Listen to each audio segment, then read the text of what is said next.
Hello and welcome to the Irongeek Cast number 203, now 25% more British. Speaking of more British, hi Andy. Hey, thanks for having me back.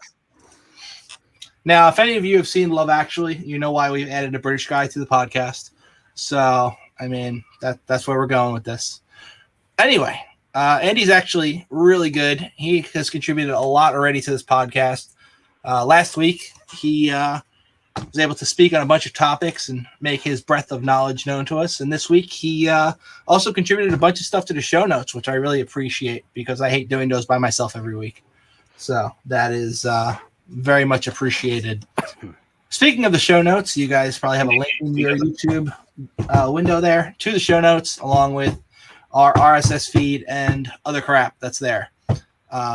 So I will go back to something that's slightly going on the air. You were talking about people getting cast away the wrong age. Look up something on TV tropes called Dawsons Casting. Oh, I'm not saying they're wrong. So for those just listening, we were talking before the cast went on about the actor behind Spike from Buffy the Vampire Slayer. Recently got divorced and is now back in the market. Looked up his age and he's 58 years old. So I commented, like, was he in his 40s when he played Spike? It wasn't Spike when it looked like someone in his 20s. Oh, a really old vampire, but someone looked like he was in his 20s. Yeah, but didn't Buffy go off the air like 17 years ago? Yeah. Yeah, but I mean, 17 plus 20 would be 47. But so. I mean, Michelle Sarah Michelle Gellar is way older than 15 or 16 in the first one. She's not too much older since she was born in 77. It wasn't as extreme. But there's something called Dawson's Casting where they have to have people cast as teenagers who are old enough so you don't have to go through all sorts of labor laws. But you also want the parents to be hot enough to where they can have sex appeal also. So that's why you have a bunch of late 30-somethings or maybe early 30-somethings having kids or in their 20s. That's called Dawson's Casting. I'm okay. I'm reminded of some political advertiser who was against the Affordable Care Act. They kept casting someone who was in his 50s to play a 17-year-old. It was just their go-to man for all their propaganda commercials for decades and decades and decades. It just never changed the guy out. That's just like, that's the meme of, how do you do, fellow kids? And oh, yeah. Hey, it's the casting couch. Where'd that come from? Or you get the Romeo and Juliet. I can't remember which one it was done, where the actress who played Juliet was like 16 at the time, and it raised some very uncomfortable questions because of some of the themes that were expressed. Is it Claire Danes? I think maybe. I don't remember the name. You mean that Romeo wanted to have sex with a 16-year-old? Yeah. Yeah, because I mean, historically that's what it was, but it's like, yeah. Historically, Romeo and Juliet were 14 and 12, so yeah. We don't want to have that acted out on stage. No. You mean in the original story?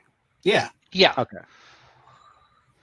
Anyway, I digress. If we are going to start off with the gossip, which is all the way at the bottom of the show notes, we might as well, since we're already into it.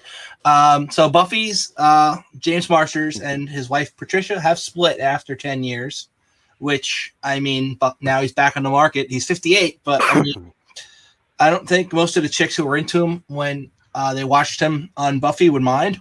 So I just took a look at him. He definitely does not look like Spike from Buffy anymore, but he looks attractive for his age. Right. How did Emotech get down here into celebrity gossip? I don't understand. But and that's weird. Next we got Francis Ford Coppola has confirmed that Keanu Reeves and Winona Ryder are married and have been married since '92. Okay. So all those girls who are going after Keanu, I'm sorry, he's been taking a while by a chick from Beetlejuice. Wait, wasn't Winona Ryder married to someone else like a while ago before that, or I mean, like sometime between then and now? I don't know, man. I thought she was.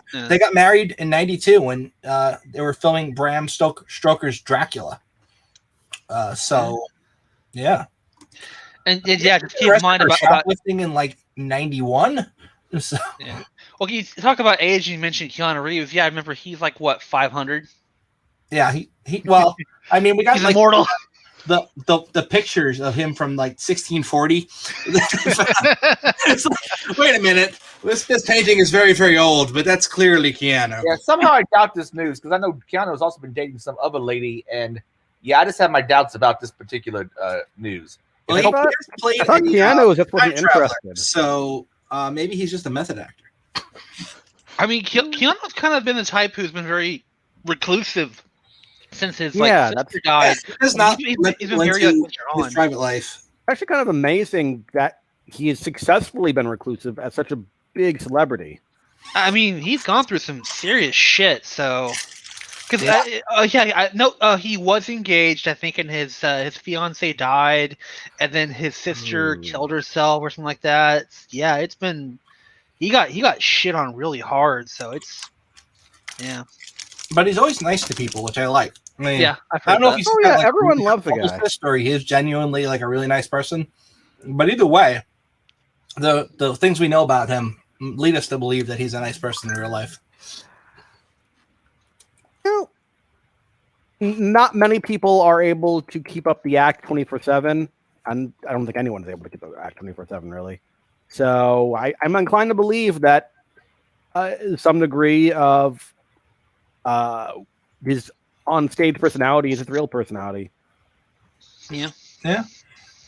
I mean, he seems like it. So we don't know though. Speaking of actors who are exactly what you think they are, actors, celebrities. Marilyn Manson is actually a real scumbag, but we already knew that. So I don't know why people are surprised by it, but apparently he was very abusive to about 4 of the women that he dated. And even Rose McGowan is coming forward and supporting the other women without actually saying that he was abusive to her. But yeah, it's like 4 chicks. The chick from Westworld, the blonde main character, he dated her for a while. And she was like really young, right? Yeah, she was like a teenager. And she's come forward saying he was like really abusive, like physically abusive, like hit her and, would dominate her and like say she could or couldn't go out and all these things. Like your typical abusive asshole type shit.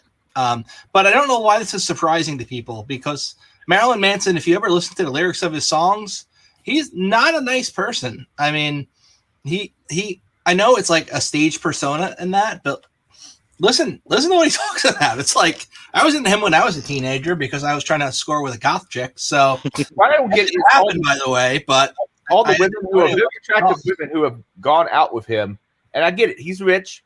I get it, he's famous, but these women are usually fairly rich and famous themselves and can get guys who are rich and famous who aren't as nutty seeming as Marilyn Manson is. Yeah, like he went out with Dita Von Teese and almost married her, right? Like, and I think he did marry her. Classic pinup. Yeah. So strange.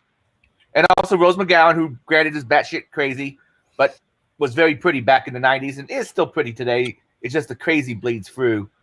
Oh, yeah. She's a special kind of crazy, but I agree with you. She's very attractive. I especially like her butt chin. Those I like those. And I think the lady, Evelyn Rachel Wood, is that the name of the lady from Westworld? Yeah. Correct. You are correct, sir. You gonna say anything else about it? No, not other than that. Other than a lot of starlets seem to be crazy. Then again, fame will make you crazy. I mean, actors in general tend to fall in 1 or 2 categories. They're either like real nice people or absolute shitheads. And I wouldn't say it's that clear cut because there's also people that are weird, nutty. Yeah, They have so much money that they don't fear being the eccentricity. Yeah. Well, in the 4chan parlance, they don't fear showing their power level in public. I mean, I've dealt with some D-list actors who were very much pieces of shit. I don't doubt it. I can't name names, but they did some big work in animation and video games, and it was like, holy shit. Are any of them woke that are pieces of shit? I like how in your mind those things mean the same thing. Not always, but oftentimes is the case in my experience. No, I didn't get what you said. What'd you say? Were any of the pieces of shit celebrities or damn developers openly woke? What's that last part? Because they started Woke. laughing. Woke. I mean, this was like over 10 years ago before the woke culture started really getting popular. So I can't say for sure. Got it. I've noticed this trend where sociopaths that don't actually care one bit about woke use it as a shield for their behavior. Like, as long as they say the right language, they can be as monstrous to other people as they want to be. Let's see. Yeah, and they're not genuinely woke. They just know the right words to be able to get away with their shit.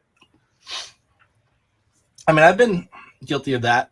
I will use woke propaganda just to fuck with people when I feel like I'm getting my ass kicked in like a Facebook comment thread. I was like, "You're just a misogynist," and it just shuts the conversation. It's great. Yeah. That's not exactly what I meant, but sure. I meant the people who are willing to go out in public, try to be a celebrity figure in that regard, not banter. I had to look one up because I remember her talking to her. It's a her that narrows it down a lot, and yeah, she's still very active in the work. Actually, did some pretty big stuff too. But I mean, let me look up I'm sure she's got a Twitter. She might be. She's in California, so who the fuck knows? But again, that narrows it down a lot. I mean, from 10 years ago, worked on big works. If she's a celebrity, then every gamer who really pays attention to see knows what you're talking about. Probably not. Okay. There's a lot of famous females. Actually, there is more than one. I mean, if you want to message me, I could. No, I don't. No. I as curious as I am, it's not really information I would take any action on. Yeah. All right, let's just check in on how everybody's doing. I'm doing fine. Marilyn Grand not only has its own sling now, but also has its own bayonet. Not a great bayonet. Now I'm trying to figure out if my AK-47 actually has the proper lug to mount a bayonet, and I may get a bayonet for that one also. Was it Newsweek, the outlet that showed worrisome modifications of guns is the reason why guns should be banned, and they put like a chainsaw modification they took out of Gears of War as their example? Oh yeah, then a bunch of people took parodies of that and made possible modifications. Mine was I had an under barrel hedgehog launcher. And it said, I'm highly dubious of this little hedgehog. Oh, that reminds me, I got a hedgehog meme to post. I'm going to post it to Twitter now. That's what I've been up to. How about you guys? I might be recovering from COVID. I don't know. Mike, did you not get an antibody test so you know if you I got the antigen test. So it's the same day lower accuracy test. Is that PCR test? No, PCR test is higher accuracy than this. No, it's not. PCR test has like a 97% failure rate. And antigen has an 85%. Oh shit! No, 97% failure rate, not success rate. Definitely not what I've heard. It's definitely more reliable than the antigen. Yeah, man. Either way, it's the reason I say maybe is I was out with some 2 people, well 3 people, and 3 out of the 4 of us got sick around the same time, though I had different symptoms than the other 2. And one of them tested positive for COVID. So could be a coincidence, but maybe not. Yeah, I got a buddy who works in the hospital I see every week, and he's doing okay. He's got at least the first round of COVID vaccine in him, though. I also have a doctor who was in the early rounds of getting the COVID vaccine. She either vaccine had a surplus of an immune system reaction to the booster shot. That's what her doctors told her as she was in and out of the hospital for 5 days.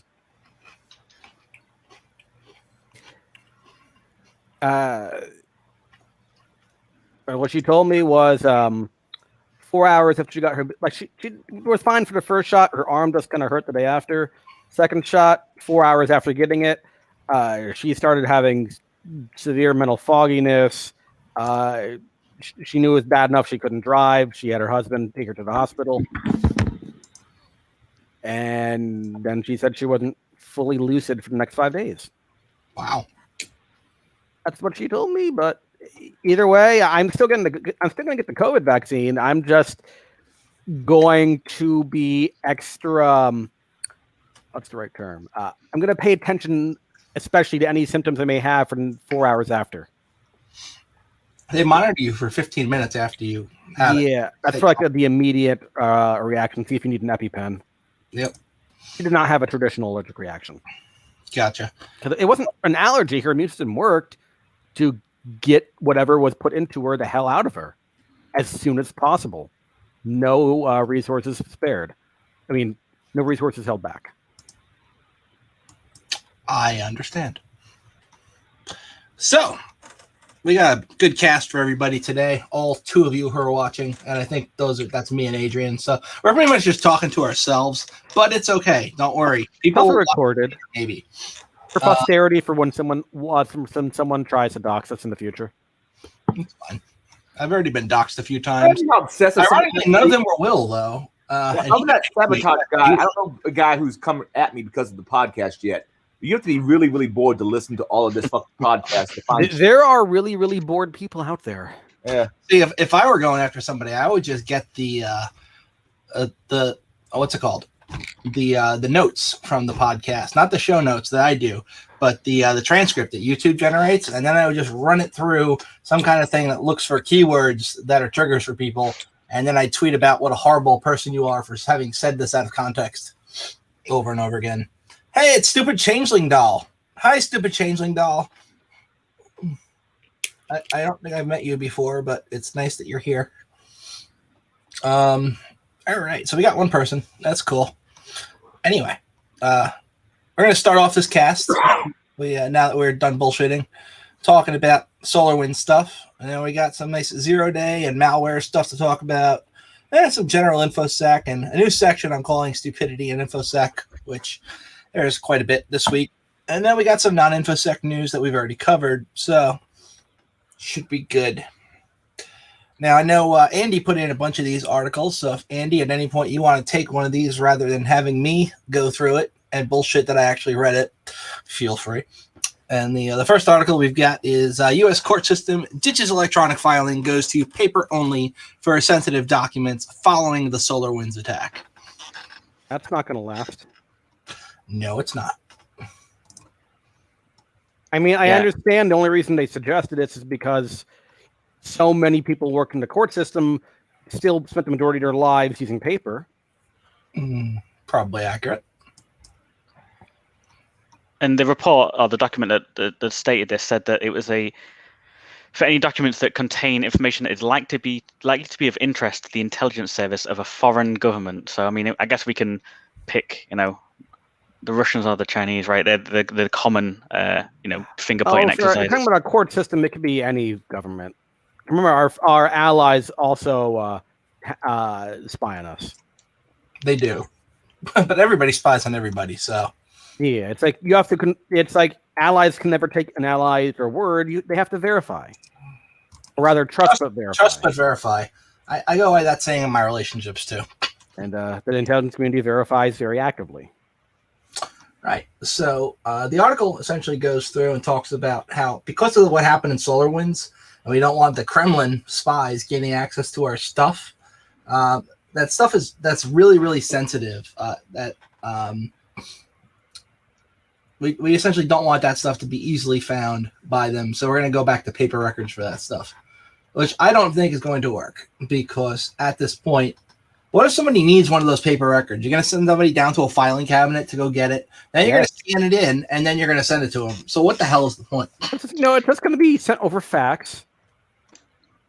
Yeah. It's also further down, it also says that they're going to scan these documents and they'll be uploaded to a computer that is not connected to any network.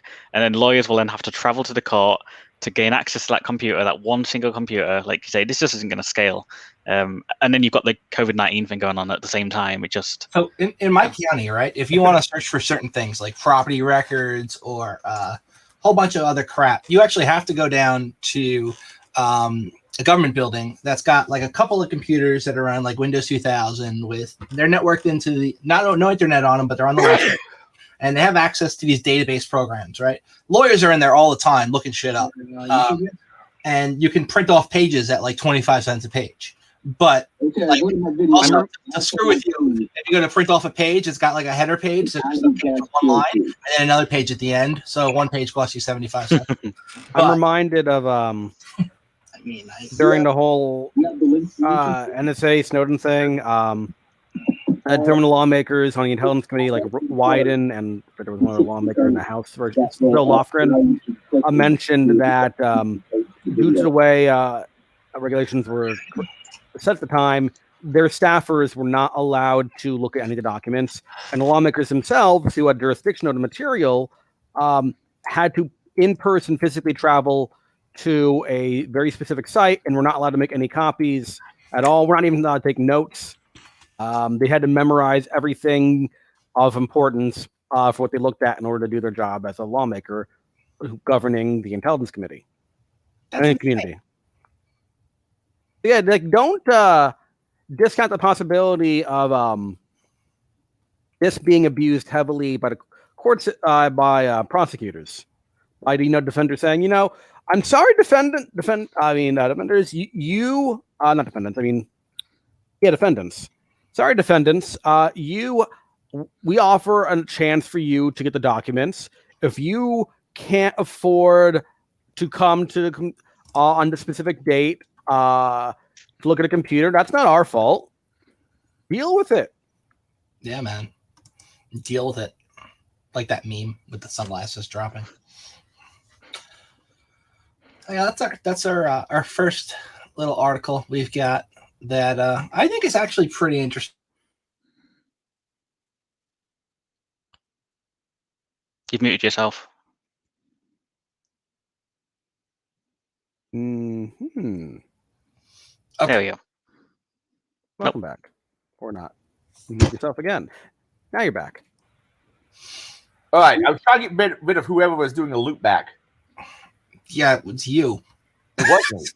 That's why I muted you and put in the group chat that I muted you. Oh, shit. Anyway, so what I was saying is it's interesting to see the reaction that the government has to being hacked, right? You would think that, they'd be like, oh, we're going to invest in more cybersecurity. You're going to get more active monitoring, upgrade our firewalls, do all the things. No, we're going to just go back to paper. It's like that's the reaction they've got. I don't think it's appropriate, but time will tell, and shit will smell, and oil will seep to surface. So actually, that also reminds me, at ShmooCon, the last ShmooCon took place, so a little over a year ago. One of the talks there was involved a DOJ lawyer who was pretty much the point man for the CFAA implementation of DOJ, at least on the DOJ headquarters. And one of the questions during the Q&A session to him was, is there going to be a bug bounty? Is the DOJ going to solicit a bug bounty or establish a bug bounty system? And the response was very nervous laughter and no words. Yeah, that's an appropriate response.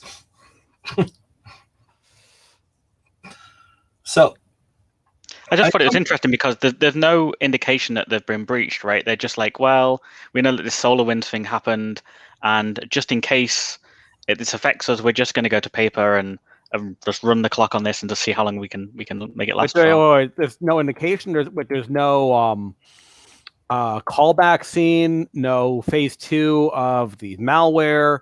It's just they just assume they're breached and acting like it. Yeah. Yep. Oh. Okay, then.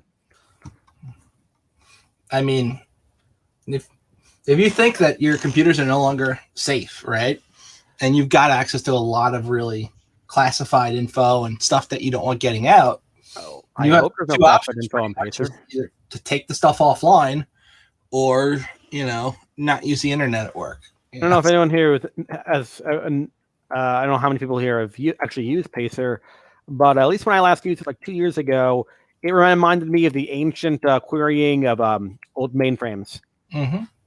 Well, it was a mainframe at one point, and they just imported the data into some new database and They kept the interface. And, probably a lot of reverse compatibility stuff in there as well. So it's just the interface as well. It's just hot garbage. I've never actually used a mainframe. It just reminded me of the book search from my middle school. Yeah, I used to manage some mainframe stuff, and it was mainly just resetting passwords and stuff because I was a help desk person. But regardless of that, you'd be surprised how many places still use mainframe and mainframe-like systems on a day-to-day basis. Can't beat it for batch processing. There's still nothing that comes close to it. As sad as it is to say, that's still used a lot in finance. I mean, finance is also the world where COBOL is still a thing, and if you know COBOL, the banks are just going to fly you first class everywhere. So you're like royalty. Yeah, I mean, I remember years ago, all the mainframe people I met were either old gray hairs who were either getting out of the business or retiring or dying, or brand new college grads who had just exited the program because, oh shit, there's still a demand for it and people are leaving, so we need to get on it. I mean, if they want to learn COBOL and probably work for a lot cheaper than they're worth. So I learned COBOL when I was in college because I was there the first time around when it was like 99 and everyone wanted to learn it for the 2000 transition because so many systems needed to be essentially recoded for the date format. And that was a big thing back then. But I remember, I think there were 7 sections and there was all this shit you had to go to in each program. There was no simple 4-line Hello World program. It was you had 7 sections. Each section had to have crap in it, and not a fun language. Anyway, moving forward, we've got the next article, which is 3 new severe vulnerabilities found in the SolarWinds software. So as we know, the SolarWinds software is crap. Didn't have one from ancient. Sorry, I keep interrupting. You finish first. No, go ahead. You're absolutely right. Ancient. We're talking at ServU FTP server here. Yeah, I was going to mention the FTP thing. If you really paid attention 20 years ago, from my understanding, that FTP server was infamous for all the vulnerabilities it had. My favorite was not even remote code execution, but it was just a simple path traversal vulnerability that was in there. That essentially, if somebody was running a server and maybe sharing their wares, you could just keep going up and you would be able to eventually get to the root of their drive and then barrel back down to where you wanted to be, grab any file you wanted. It was fun. But this vulnerability we're talking about here, the ServU one, notwithstanding, I think they still don't know exactly what happened with SolarWinds. There are a lot of people speculating about what happened because 2019 there was a vulnerability in their FTP server where essentially they had an account they gave out everywhere. It was on their GitHub. You could Google it, and it had write access to the folder that kept the software that was later distributed via the update client. So you could upload what you wanted in there, and then everybody who had access via their program updater, if you overrode certain files, it would just then download those files back to them, which was a stupid way to do updates. But they're not sure that was the real way they got in because they only got a year's worth of logs. So with a year's worth of logs, if they're in there more than a year, you don't know what the hell, how they got in there, right? So, it also, if we're talking about state actors here, your logs, unless you have offline logs, you can assume they're credibly been tampered with. Now, I know it's an app, right? It's not just any app. That's probably Russia, right? A lot of people are messy, though. Even state actors. Wiping the logs is really, really messy. Modifying the logs can be a pain in the ass. You can do it, but is it worth it if you know they're not keeping them anyway? So, and also maybe you don't care, right? I mean, maybe you don't care. You're not keeping them. There's nothing to modify. Yeah, if you've left such a clean trace, they can backtrack what you've done, but they can't find out who the fuck you are. Yeah, so mount the var log read writable at boot, says KVic. And, I mean, yeah, with that, again, remote syslog, using tools like Splunk, et cetera, things like that, so that way the logs are all ingested real time. So even if they fuck with it, well, guess what? It's already recorded on the remote log server. You can't undo that unless you breach that too with more complexity. So, But are you likely to be doing that if you're also running an FTP service in 2021? I mean, there's, again, a lot of places that still use FTP. Again, Yeah. finance and healthcare. The latest version Linux package repos. Yeah. Sorry, Trev, go ahead. I was just saying the latest version of Chrome no longer even supports FTP. Well, you can't browse to a FTP site yet. And if you try to go to one, I think it gives you a message letting you know that FTP is no longer a safe protocol and to not use it. I mean, they might as well just do that for HTTP. Well, they have the lock. And oh my God, the lock! I've actually heard that Chrome is planning on doing that, where they're planning on like giving warnings if you go to any like non-HTTPS website, which I think is fucking retarded, but okay, whatever. Well, I mean, the lock turns red if you go to a non-HTTP website. Oh my God! And if you go to a site that's got an invalid cert, you get hit with that freaking page that says, "Are you sure you want to continue?" Oh yeah, that's been going on for the last 15 years. But I mean, that's the problem. As someone pointed out, we've been trained. Well, when I say we, I mean like users in general have been trained that the green lock means the site is safe, even though that's not what it actually fucking means. It was correlated to that because a lot of people who malware didn't bother getting certs. Yeah. When it was harder for their to do that without leaving a paper trail. Now we have Let's Encrypt and shit like that because, yeah, I mean, I understand the desire and the benefit of encrypting it wherever you can, but I love Let's Encrypt, but I don't know why they only give you a 3-month cert. Yeah. Oh, it's probably because they want to make sure you keep renewing it, so that way you don't sit it out there for like 4 years and let it get popped or something. Yeah, I know certbot is a single command, but like I've said before and then gotten made fun of subsequently, a lot of people who do web development shit don't necessarily have access to the back end. They'll buy some freaking, cPanel instance. And sometimes I know certbot's in cPanel now, but they got an old versions and they don't always have it in there. Oh, here we go. From Let's Encrypt. Why 90-day lifetimes for certificates? 2 reasons. 1, they limit damage from key compromise and misissuance. Stolen keys and misissued certs are valid for shorter periods of time. And 2, they encourage automation, which is absolutely essential for ease of use. If we're going to move the entire web to HTTPS, we can't continue to expect sysadmins to manually handle renewals. That was some damn fine reading.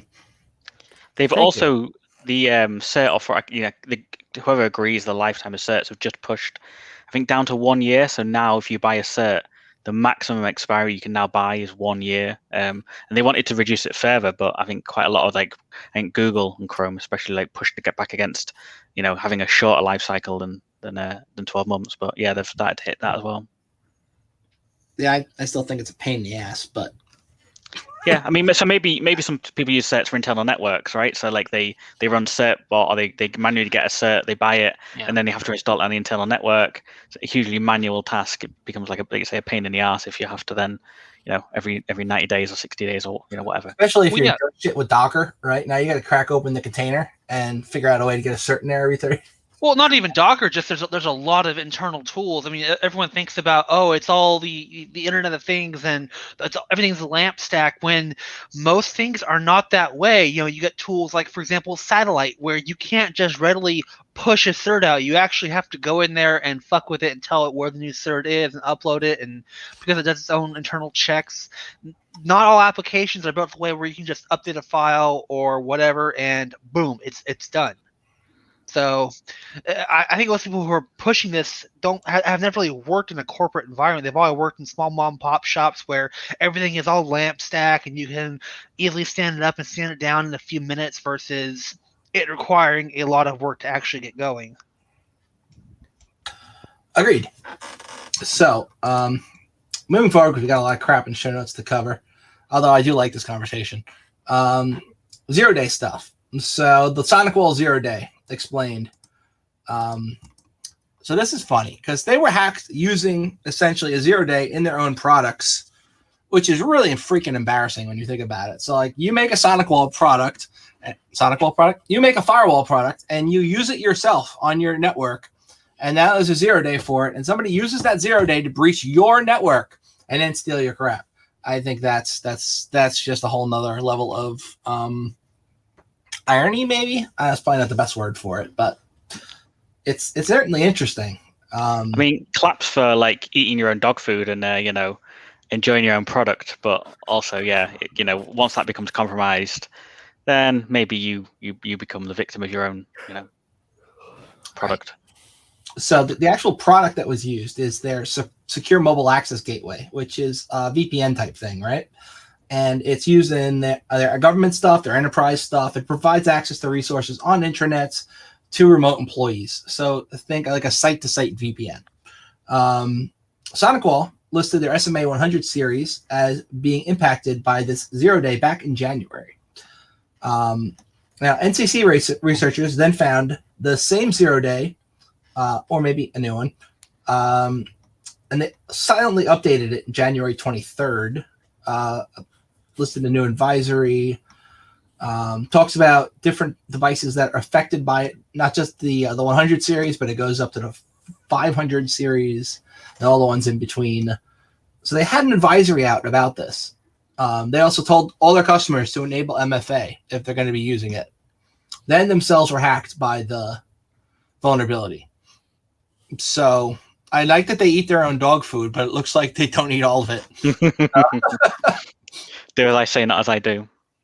Exactly. I don't know how big NCC are over in the States, but they're quite well known in the UK. They're like quite a big pen testing firm. They maybe supply 50% of the pen testers in the UK market. Yeah, they're pretty huge. Yeah, I've heard of them before. Which firm? NCC.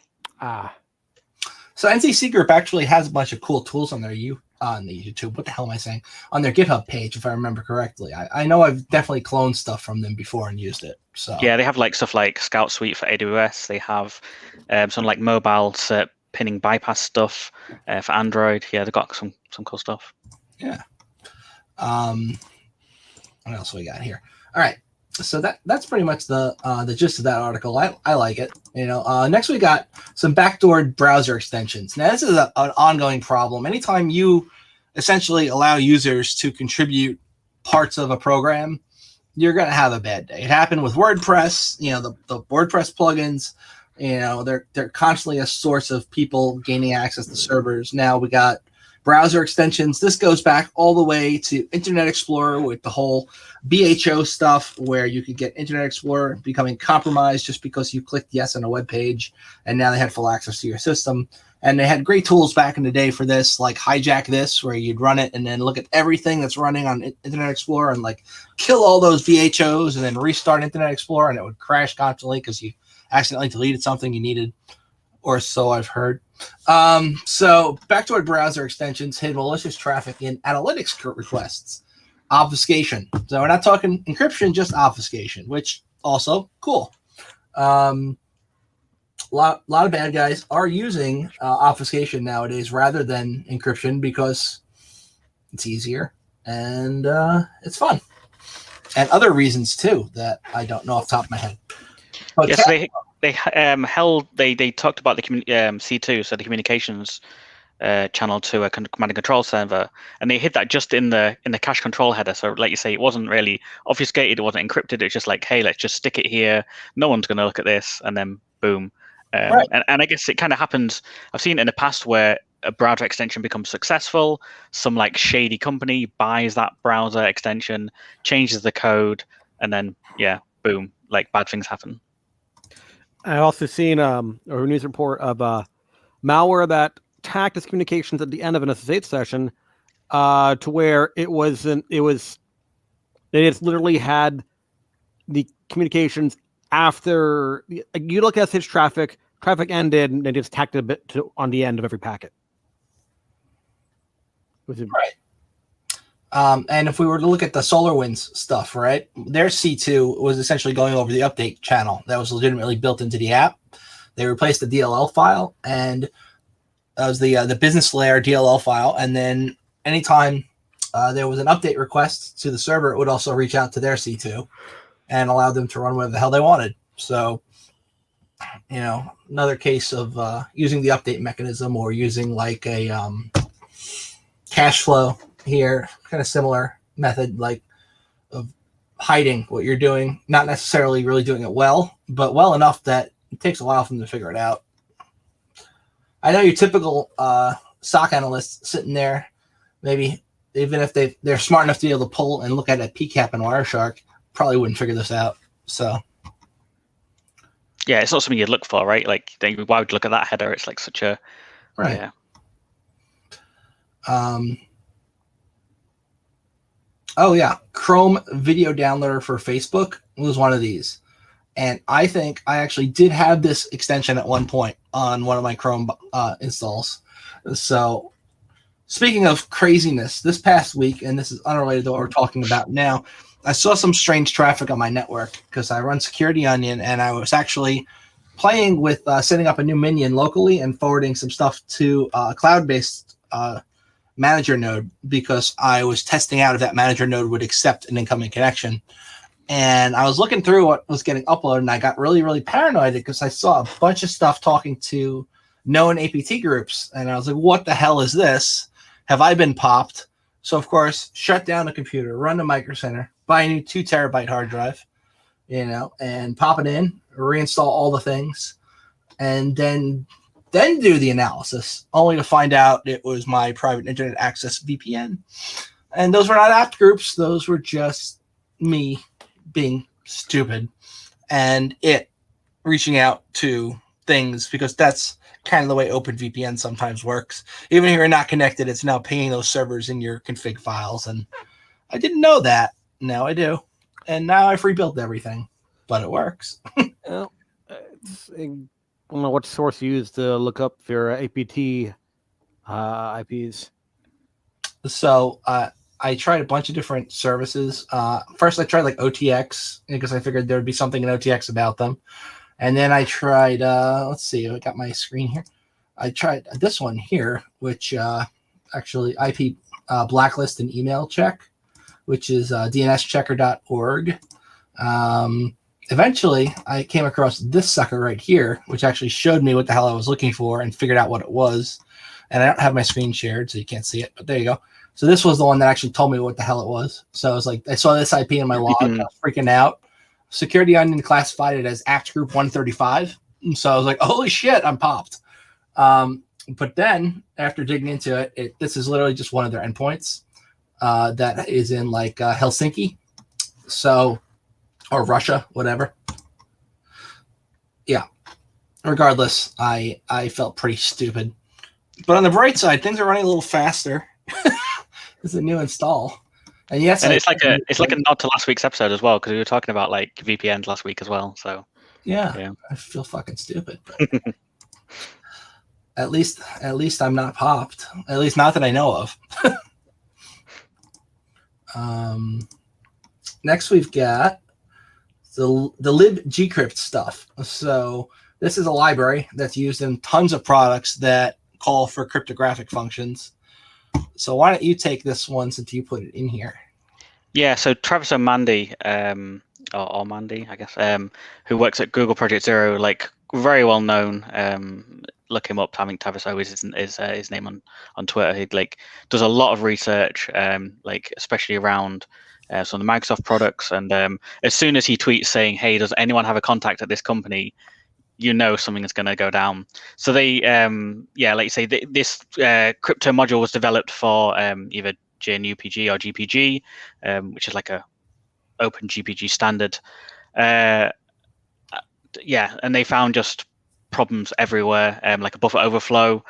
So despite the fact that this is being used normally for, quite sensitive encryption, buffer overflow, just leaking data. So I'm not sure what if they ended. They said they could defeat ASLR, which is quite interesting using this. So I guess it's quite a complex attack, and they've said it was both on x86 and ARM, which I guess are getting more and more popular. I did not know that ARM had ASLR. That's interesting.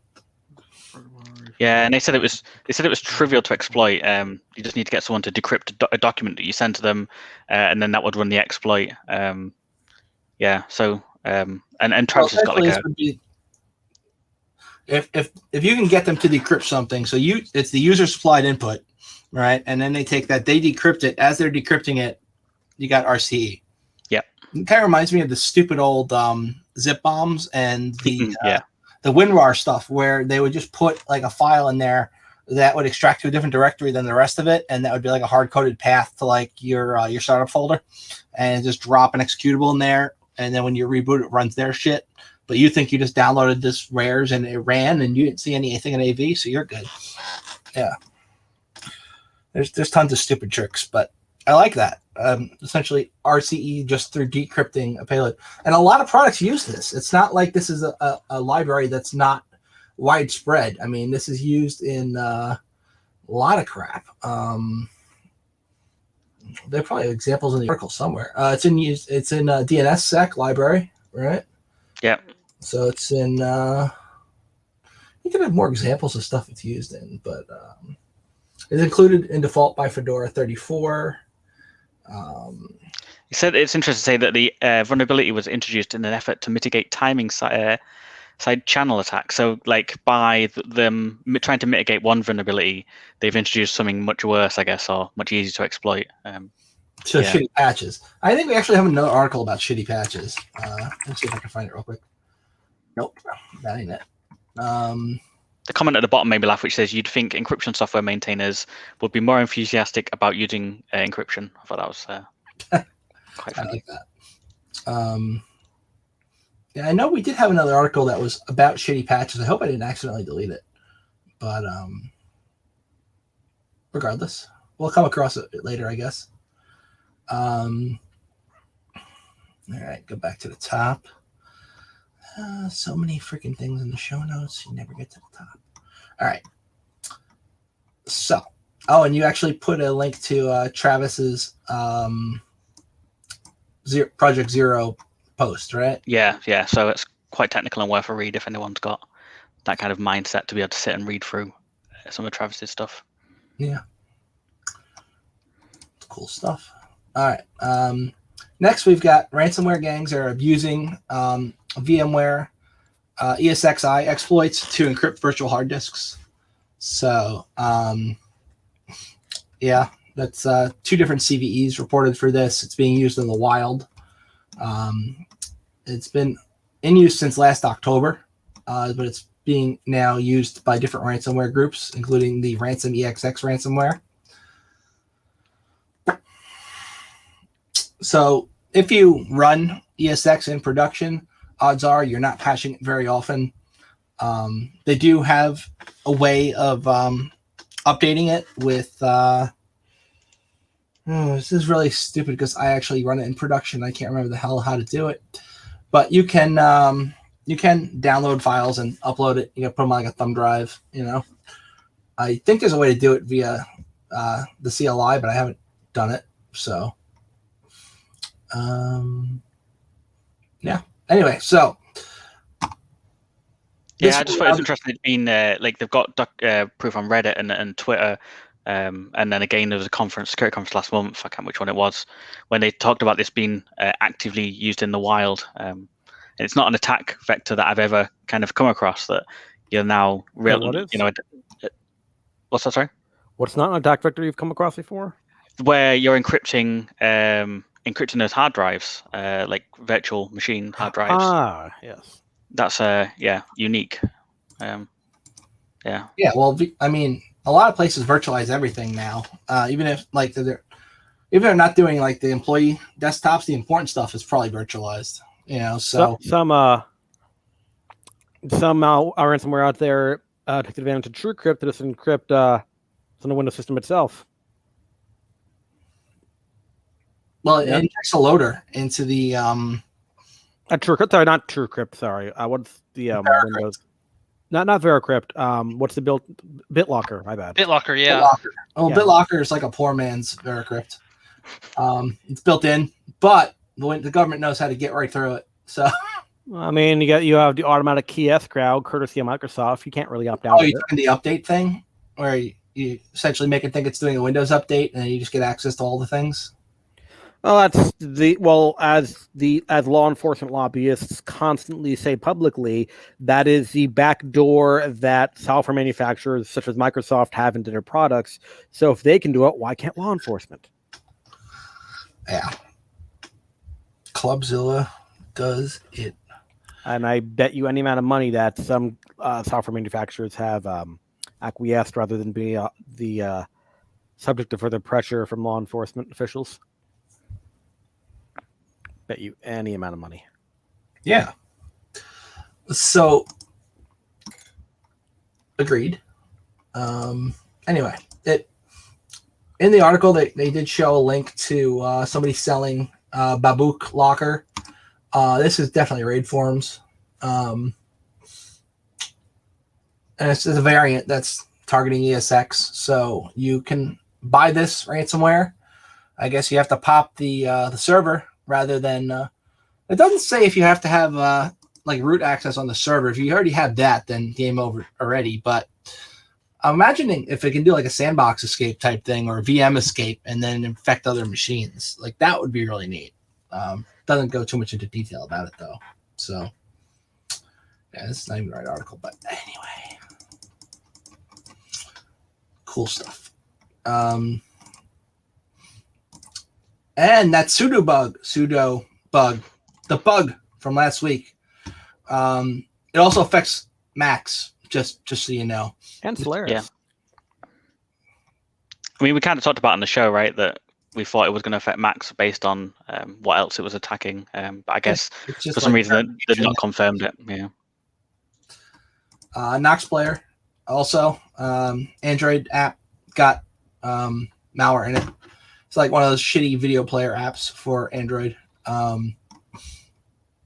malware in it, was reaching out and doing bad things. Security researchers figured it out. I don't think too many people were infected by it, but still. Whatever happened to Play Protect, man? I thought that was going to protect us from all these things. I mean, all you have to do to avoid that is put a 5-minute sleep timer. And literally, well, at least several years ago, it was they just scanned for 5 minutes, nothing happened. It's clean. Yep, that was Bouncer. Yeah. I don't know if that's still their standard. I think they've increased the time to maybe 20 minutes, but yeah, it's a cat and dog, right? You just change the timer to 21 minutes and then do bad stuff after 21 minutes. Last time I checked, it was 20 minutes. Yeah. Yeah, I mean, some threat actors sleep in systems for months before doing a damn thing. So when you're going to do it on Android, you know they're going to be analyzing it. I think, yeah, this whole sleep 20 minutes and then do your shit. Yeah. I mean, look, if I'm going to run some Windows executable and then upload it to Falcon Sandbox, right, and then look at what it does, if in that minute or two that it's running, I don't see shit happening, I would probably assume it's probably safe. But if they had a timer in there, let's stop. 10 minutes now. I mean, Sandbox said it's fine. It's like the scanning frequency on Nmap. You if you can do an insane scan where it just starts hammering through all the ports, but that's going to show up like someone's fucking port scanning us. Or you could take it slow and scan one every couple of minutes, and that's going to get ignored because that looks like normal traffic. Guys, aren't you? What's that? Nothing. Just being silly. No, I honestly didn't hear you. Oh, I said you're one of those T1 kind of guys. 10 years later, your scan finishes on one IP address. I want to be thorough. 80 and 443, they're both open. Good job, guys. And they're using Masscan in internal networks now, which I was going to put in show notes I forgot about. But essentially, malware is now using Masscan, which is cool, but also pisses me off because that's my thing. So if I'm in a network, right, and I need to quickly enumerate all that shit because the built-in enumeration in OpenVAS sucks. I want to know what things are up real quick. I will just do a mass scan ping, and any system that replies back to my ping I know is probably up, and I know it's going to miss Windows systems, so I do a 445 there too, but and a 143. Anyway, enumerating hosts is a thing, and OpenVAS is bad at it. But it is good at running scans on those. So, Masscan, useful. Masscan's great. You can scan the whole internet and get kicked off from your ISP really, really quick. But will it be before you get the data? You can use mass scan and pipe it to a text file too. Once they kick you off, you still got the data. That's what we got there. Malware, ransomware, and breaches. Oh my. So next we got Agent Tesla ramps up its game by bypassing security walls, attacks endpoint protection. Why don't you take this one, Mr. Andy? Yeah, so this is targeting Microsoft's only anti-malware products. So Agent Tesla's been around for what, 5 years maybe? It's been a while. 2014, so even longer than that, 6-7 years. Written in .NET, like remote access Trojan, well known. But now they're like, and they've started to move across with like last year, sending emails around COVID-19, PPPE, the usual like emotion that malware offers kind of target to get people to click and open links. But now they are actively targeting and bypassing some of Microsoft's protections to become more successful. I mean, I guess that's kind of what people are doing. It's quite common that I think Microsoft are giving an APT like their advanced malware protection system for free now with most O365. So most people are kind of running this just to, it's free, why not? So malware authors are like, well, we now need to start bypassing that. So makes sense for their business to keep that going. And they said that as of December 2020, Agent Tesla payloads accounted for 20% of all malicious email attachments. So a pretty big attack, pretty big group. And now they're pushing to bypass malware protection. I guess that's probably going to get worse. I mean, I remember when I was playing around with PowerShell Empire before it got forked, and Windows obviously would find it like right away with just a regular Defender, and then you turn off Defender, but then AMC would find it and refuse to run it. And then I was like, all right, I'm going to play around with Unicorn because surely Dave Kennedy knows how to obfuscate this. But then it still caught it, and I was like, damn, they're getting good. And then now recently he tweeted a thing, instructions on how to use Unicorn and actually bypass AMC, like a 2-minute video. I'm like, I wish I had known that back then. Yeah, I think you put that out last night. It was I saw that as well. Yeah. Yeah. If you can't tell by my handle, I'm a Dave Kennedy fan. So Anyway. Next we've got insurers defend covering ransomware payments. I don't know why they would defend this. I mean, it would be a pretty easy way for them to get out of paying ransomware payments. It's like, yeah, we insured you on the premise that you were doing all these things and you were obviously not doing those things, so we're not going to pay. Pretty good out. But why don't you take it, Andy? Yes, this is the Association of British Insurers, so it's particularly targeting the UK, and we're kind of a couple of years behind, I guess, the States, but cyber insurance has just started to become a thing over the last couple of years. And we have like a government standard called, we have a government standard anywhere. So if you want to do cyber essentials, it's called. So you have to pass a very basic minimum self-assured standard that you have a firewall, that you have antivirus, and it's all like, hey, fill in this questionnaire and mark your own homework and send it to us, and we'll tell you whether you've passed or not. It's very, very basic stuff. And we have an NCSC, which is the National Cybersecurity Centre. And they're now concerned that you're basically funding terrorism, I guess is probably what they're saying, right? Because every time they want to jump up and down, it's terrorist related. But yeah, and I kind of get it, because you can say if you're a company that gets breached, you're like, well, I can't tell my shareholders that we gave money to the bad guys. So what we'll do is we'll just call in our insurance company and they can pay the bad guys on our behalf. And we can, wash our hands of the whole thing. It's, yeah, and I can kind of see both sides, because you kind of want your data back, but at the same time you are like, you wouldn't download a CD. I don't know if you guys have it in the States, but like you wouldn't download like a CD or like blah blah blah. We have these warnings at the start of like DVDs and videos, and you're kind of paying the bad guys off, and you shouldn't really negotiate with terrorists, I guess. But you wouldn't download a car. Yeah, I remember exactly. that one. I remember that parody. Yeah, I fucking would. Yeah, so the insurers are saying that they take reasonable precautions to make sure that like the attacks don't succeed in the first place, but then they're like, hey, we're just going to pay these scumbags, because that's what the policyholder pays us to do. I wonder how high your premiums go immediately after paying these guys with Bitcoin. I would imagine a lot of places can no longer afford it after paying it the first time. Yeah. And it also brings us to companies that don't fix it right after they get hacked, and then they get hacked again, and then they're like, I didn't, but I paid. And that's like a different ransomware group in there that hacked them the same exact way as the first ransomware group. They didn't actually fix anything. Or it could be the same one because, you can't exactly expect the thief to have scruples. Well, yes, but that wasn't my example. It was also ashamedly a British company as well that like they didn't release the name, but they paid £6.5 million, so I guess it's like $8 million. And there you go, rubbing in the fact that their currency is worth more than ours. Well, I don't know at the minute. Like, I guess let's not get too political, but we're not doing too great. But so it's kind of weird that they, like you say, they paid this ransom. They're like, hey guys, we paid the ransom. That like everything's safe, everything's good, and then they forgot to, do their due diligence and fix and look at how the actual hackers got back in. And 2 weeks later, the hackers were back at the door, and they encrypted everything again and was like, hey, we want us another £6.5 million. Yeah. That's great. Yeah, and the figure of the currency is worth more pound compared to dollar does not mean the currency is healthier.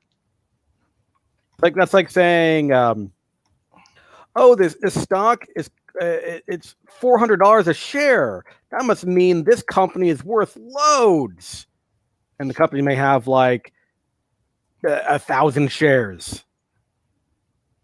No company's gonna have that few shares, but it's. You can't look at the number in isolation.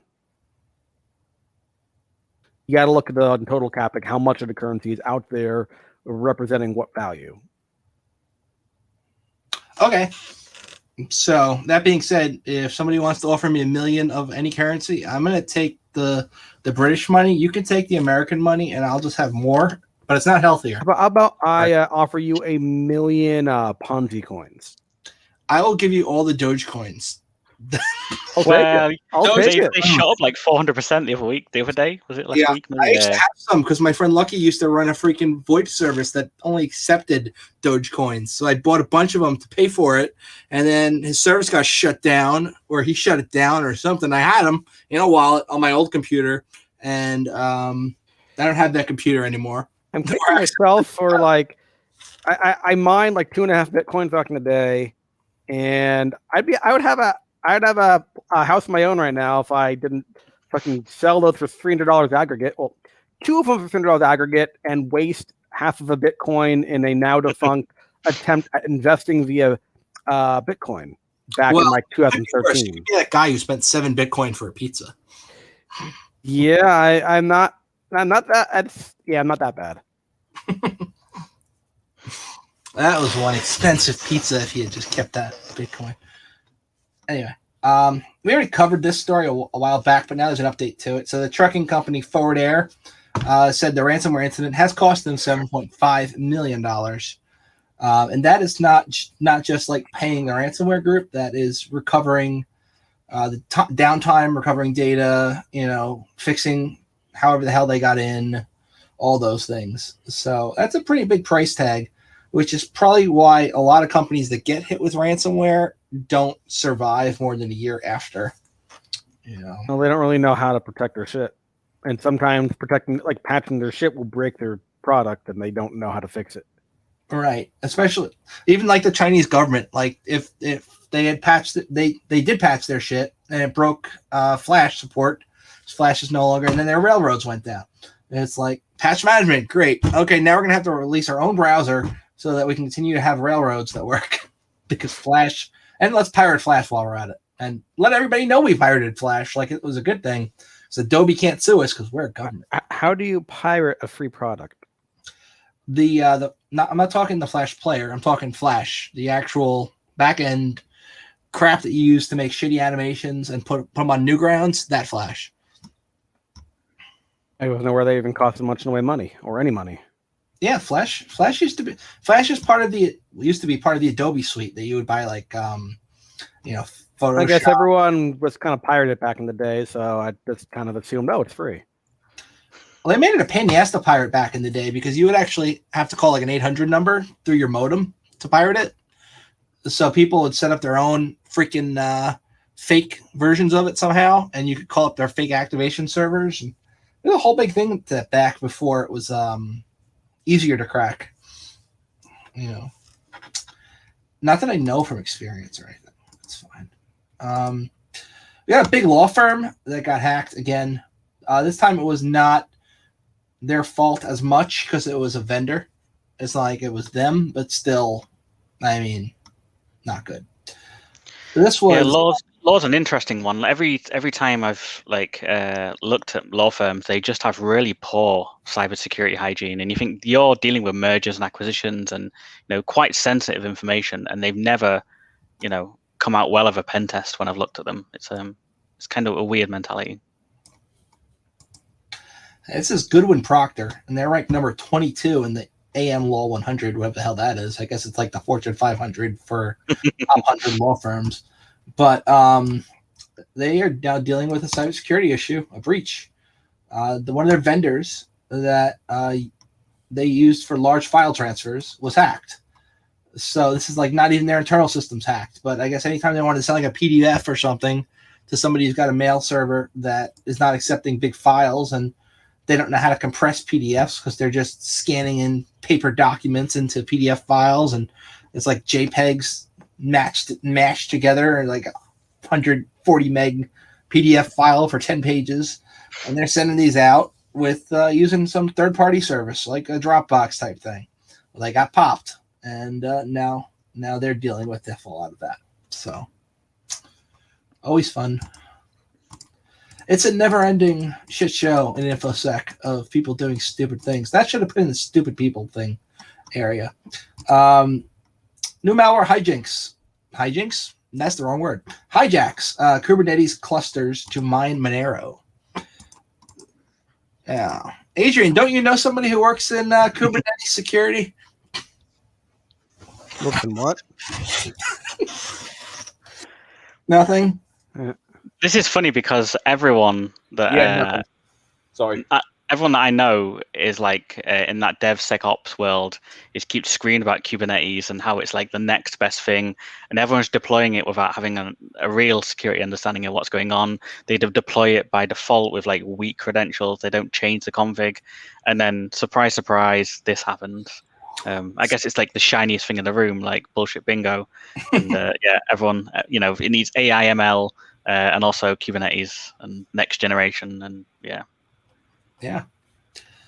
So they gained access initially by targeting a misconfigured Kubelet was a remote code execution attack that gave them anonymous access. I've never heard of Kubelet. I can't pronounce these words. There's too many stupid words. A Kubelet maintains a set of pods on a local system. Why can't we just go back to VM terminology so we understand what the fuck we're talking about? Within a Kubernetes cluster, the Kubelet functions as a local agent that watches for pod specs via the Kubernetes API server. So that would be the equivalent of a hypervisor, I'd imagine. Yeah, they kind of call it like a backplane, I guess. Everyone's got their own terms for shit. Like I liked the Docker for a while. I thought Docker was cool, and everyone's moving over to Kubernetes.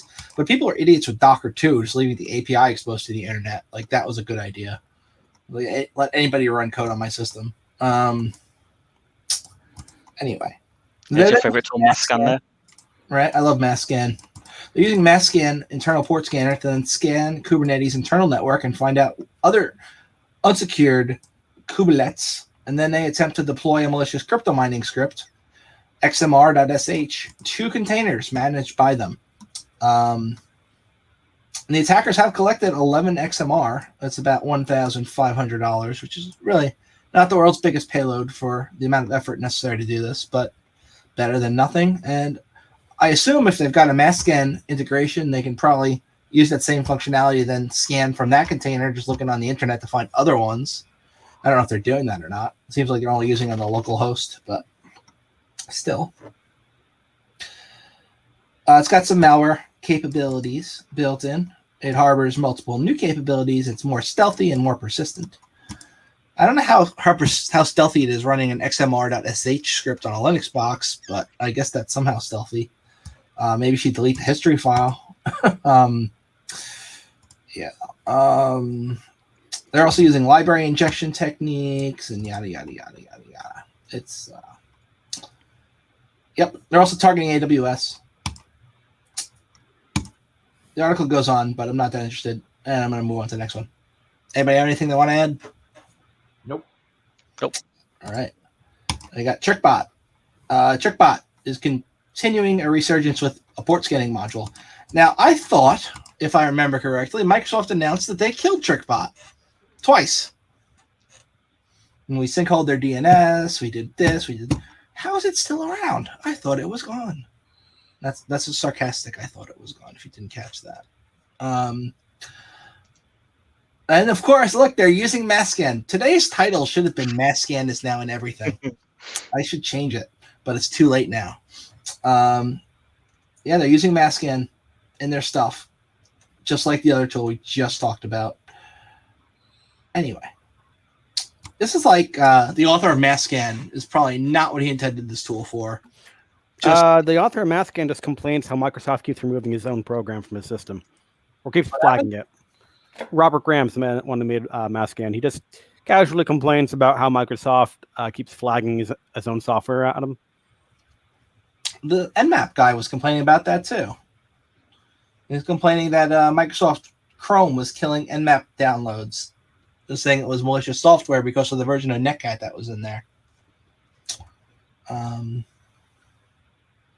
Yeah. And if you don't know, TrickBot's often used to then later deploy Ryuk. And if you also don't know, Ryuk really likes apples. Moving on. Next article we've got is the female escort review site data breach affects 470,000 members. Now, I wonder how many people were dumb enough to use the Wook email address. Because people... a lot. Go ahead, sorry. Adrian, repeat what you just said. Now everybody... I wonder how many people were dumb enough to use the Wook email address.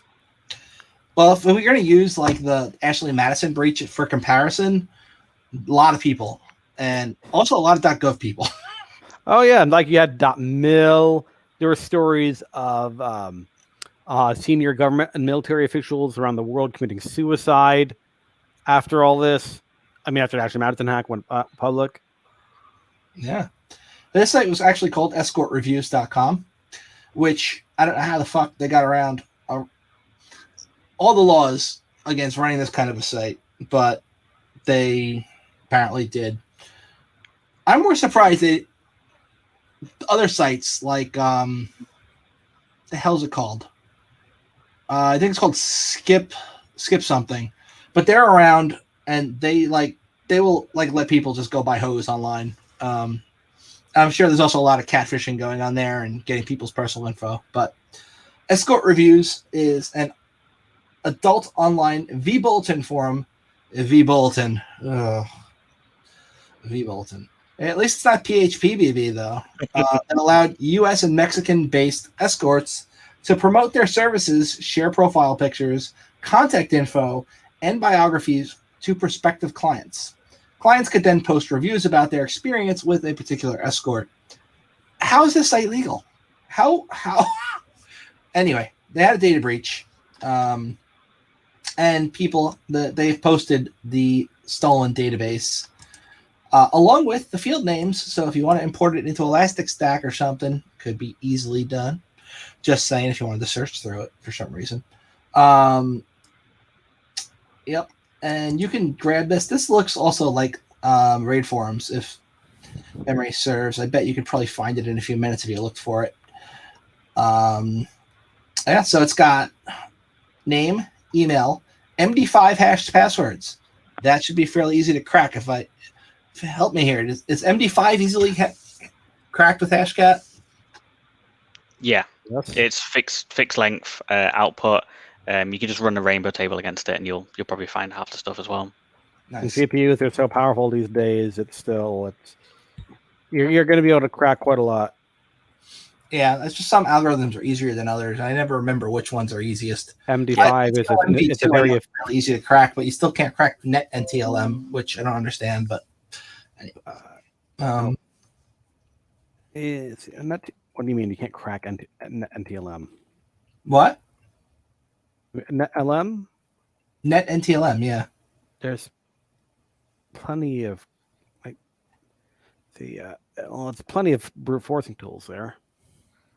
So let me see here. Yeah, I don't know. It's been a few years since I looked into it, but last time, like if you're grabbing hashes, say using like Responder, and you grab a bunch of net NTLM hashes, they're pretty much freaking useless. You can't pass them, and you can't easily crack them. But if you grab an NTLM V2, V1, or any other similar kind of hash, it seems fairly easy to crack. Anyway, I don't do that for a living anymore, so I don't know. The client calculator response to the process. Oh, their server went down after this. They took them down. There you go. There's information about suicide there as well. NTLM is MD4. So I'm pretty sure that's crackable. Anyways, go ahead. Anyway. So yeah, that site is down now. And obviously people are going to be doing those same kind of Ashley Madison-esque extortion things against people in the breach, right? And it's going to be a thing again. I'm sure people will make some money off of it, and people will lose relationships because of it. And, oh yeah, no question. Yeah. There's an article I found interesting. I kind of skimmed it, didn't read through the whole thing, but I still thought it was cool. Starts out with a guy. Because your application for unemployment benefits has been approved, stated the letter from the Illinois Unemployment Bureau a few weeks back. That was perplexing since I had never applied for and wasn't unemployed. So I immediately told my part-time partner and the state unemployment agency. Turns out somebody had stolen my personal information again. I wasn't alone. Fraudulent jobless claims are a rampant scam across the country and accelerated during COVID-19. More than 1/3 of a million people in my state alone were victims of the scam. And this the author says. It goes on to talk about how massive this kind of scam is.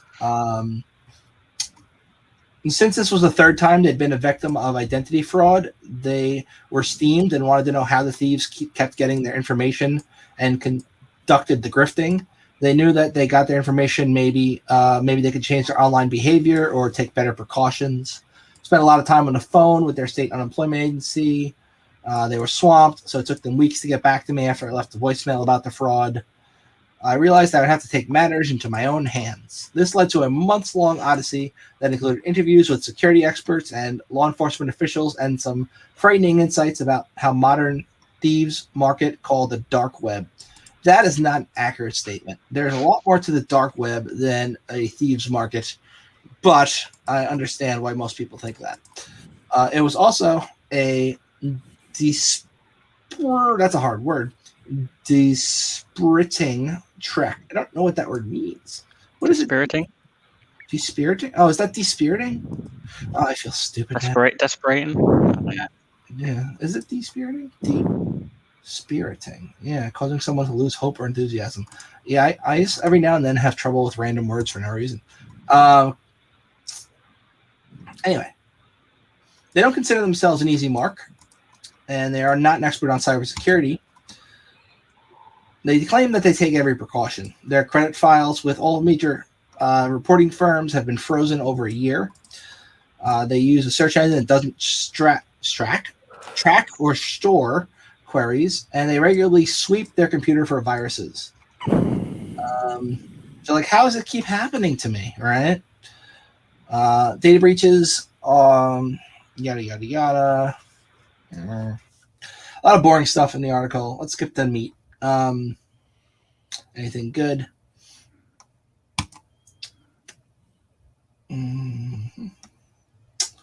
She talks about how she got herself on Tor, how she figured out a bunch of stuff from Reddit and the darknet subforum on Reddit. talks about people selling identities for Bitcoin and people selling VPN services. And I really should have read the rest of this article before trying to read it for the show notes. She searched "Have I Been Pwned" to see where she'd been breached. She found out she was hit in the 2014 Forbes breach. And, yep, she was disappointed and didn't figure it out. A week later, she got a letter from the state with a debit card and her first week's benefits that arrived in the mail. She shredded it. It seems odd people go through the trouble of stealing your identity to then send you a credit card that only you can use. But maybe they did try to send it to another address and got shut down. Yeah. So this article is not as interesting as I thought it was. So pretend I never read it. We're going to move on to the next one. If you don't know, or you're living under a rock, Red Hat decided to kill support for CentOS. CentOS is pretty cool. It's pretty much Red Hat with a lot of the enterprise stuff stripped out. If you know how to run CentOS, you can pretty much do the same stuff in Red Hat. And Security Onion 1604 runs on CentOS 7, which and a lot of VPN providers still, not VPN, VPS providers still have CentOS-based distros as the default. So it's pretty popular. Anyway, their parent company, Red Hat, decided they were going to end CentOS Stream, which essentially means people who are using the current version of CentOS, which is 8, if memory serves, are going to be losing support soon. And courtesy of IBM. Yeah. And a company had long made, and I don't know what this word is either. Man, my eponymous. Fuck. Yeah, read that word for me. Eponymous. Yep. Red Hat clone for multi-tenant web and server hosting companies, and they said we're going to make our own CentOS clone called Alma Linux, and it's now available as a beta. That's what every enterprise wants, is to be running their stuff on software. That's where I was going to go. Like, CentOS has been around for years. It's trusted. Like, if you're running like something like finance, like, you don't want to be running like bleeding edge software. Right. And I guess, like, I think I read, I mean, it could be wrong, but CentOS 7 has longer support than CentOS 8 now because they killed CentOS 8 quite quickly. Whereas CentOS 7 is going to get like a longer. I mean, maybe I misread that, but no, I think you're right. I remember hearing about that. Also, with CentOS 7, I think they changed the default package manager between the two. Also, like, you use Yum in CentOS 7, and 8 had something different where you could still use Yum, but they were encouraging you to use the new one. And like, there were some changes. They enabled some SE Linux features that were not available on 7 as well to make it a little more secure and a bunch of other shit. So, anyway, yeah, this is a question I've been asked quite a lot this week. Is that where do we turn? Like, and yeah, like, if you want a production ready instance like version of Red Hat and you're having to get rid of CentOS, where do you turn? I mean, Oracle is one, but I mean, that means giving money to Oracle. Well, I know it's free, but you're still paying the Oracle daemon. Yeah.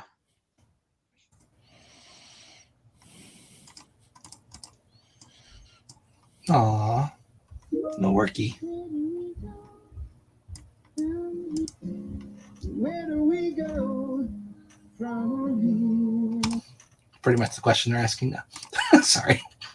Had to get my Buffy in. Yeah. All right.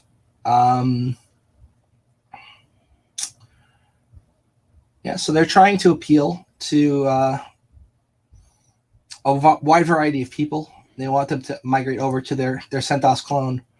They've got a GitHub page, a bug tracker, a wiki file, and also an unofficial guide that's not put out by them on how to migrate your CentOS 7 box over to Alma Linux. CentOS 8 box. Essentially, it's a workaround if you're impatient and you've got an Alma Linux box. If you got a CentOS box, you want to convert it over without having to reinstall everything using that package manager I was talking about, DNF. Essentially, you're just going to be screwing around with the repos and then running an update. So that's likely to break a lot of shit, in my opinion. what do I know? I'm not a typical CentOS user. I'm sticking with my Ubuntu's.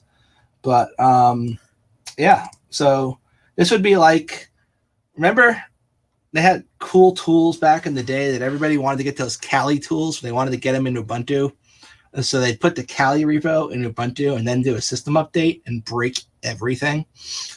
That's how I see this going, essentially. just from my thought process. Do not run this in production. Right. And if you are, at least clone the box first or snapshot it or something so if shit breaks, you can roll back, Anyway, I certainly wouldn't run this in production just yet. And that's a valid point you put out there, Andy. Krebs is reporting on Valid CC being shut down. They were a payment card bazaar and a looter of e-commerce sites. Essentially, if you were one of those mage cart scammers and you got a bunch of credit cards and you wanted to sell them somewhere, this was one of those places you could go. It had like regular interface type that you'd expect. Like left-hand side, we've got, credit cards, dumps, bin checker. That is pretty much the equivalent online of that Credit Master 4 program you could have had back in the day if you were creating fake AOL accounts with credit cards. That fake credit cards. They got dumps. Like these are the dumps that you bought access to over here. I'd imagine you add balance to your account. Very, very. Imagine if imagine instead of getting shut down, if they had gotten breached. That'd be like a meta breach right there. A breach of breaches. That'd be pretty cool. Anyway, it'd be like some kind of firewall company getting breached using their own firewalls, right? That'd be that's a pretty good example. That would never happen. Never. I'm reminded of that diagram where to protect against all the nation states just have 4 different firewalls. I think I have a Palo Alto, a Cisco. Just as a note here, and not at all because my brother is a sales engineer at Palo Alto, but Palo Alto did not get breached. They had an incident, and they caught that incident, and none of their clients, nor were they breached. No, you misunderstand. The state mandated malware is a joke, but yes. Oh, sorry, I misunderstood your joke. No, it was not my joke. It's a meme from going around. I'm using the link to it. It's protect yourself against backdoors. Oh, gotcha. You just have firewalls from vendors from 4 different nations. Just so other nations' firewalls protect against from the Chinese backdoor, from the Russian backdoor, from the U.S. backdoor, from the Brazilian backdoor. Friends actually was running one of those Chinese switches that there were 0 days out for, and I told him, I was asking him about his network, and he told me the brand of switch, and I was like, wait a minute. And I pulled up the article from the show notes, and I'm like, you do realize there's a 0 day for that, right? And he's like, yeah, but it's not exposed to the internet, so I'm fine. And I linked him to that other article about NAT slipstreaming, and that scared the shit out of him, which was fun.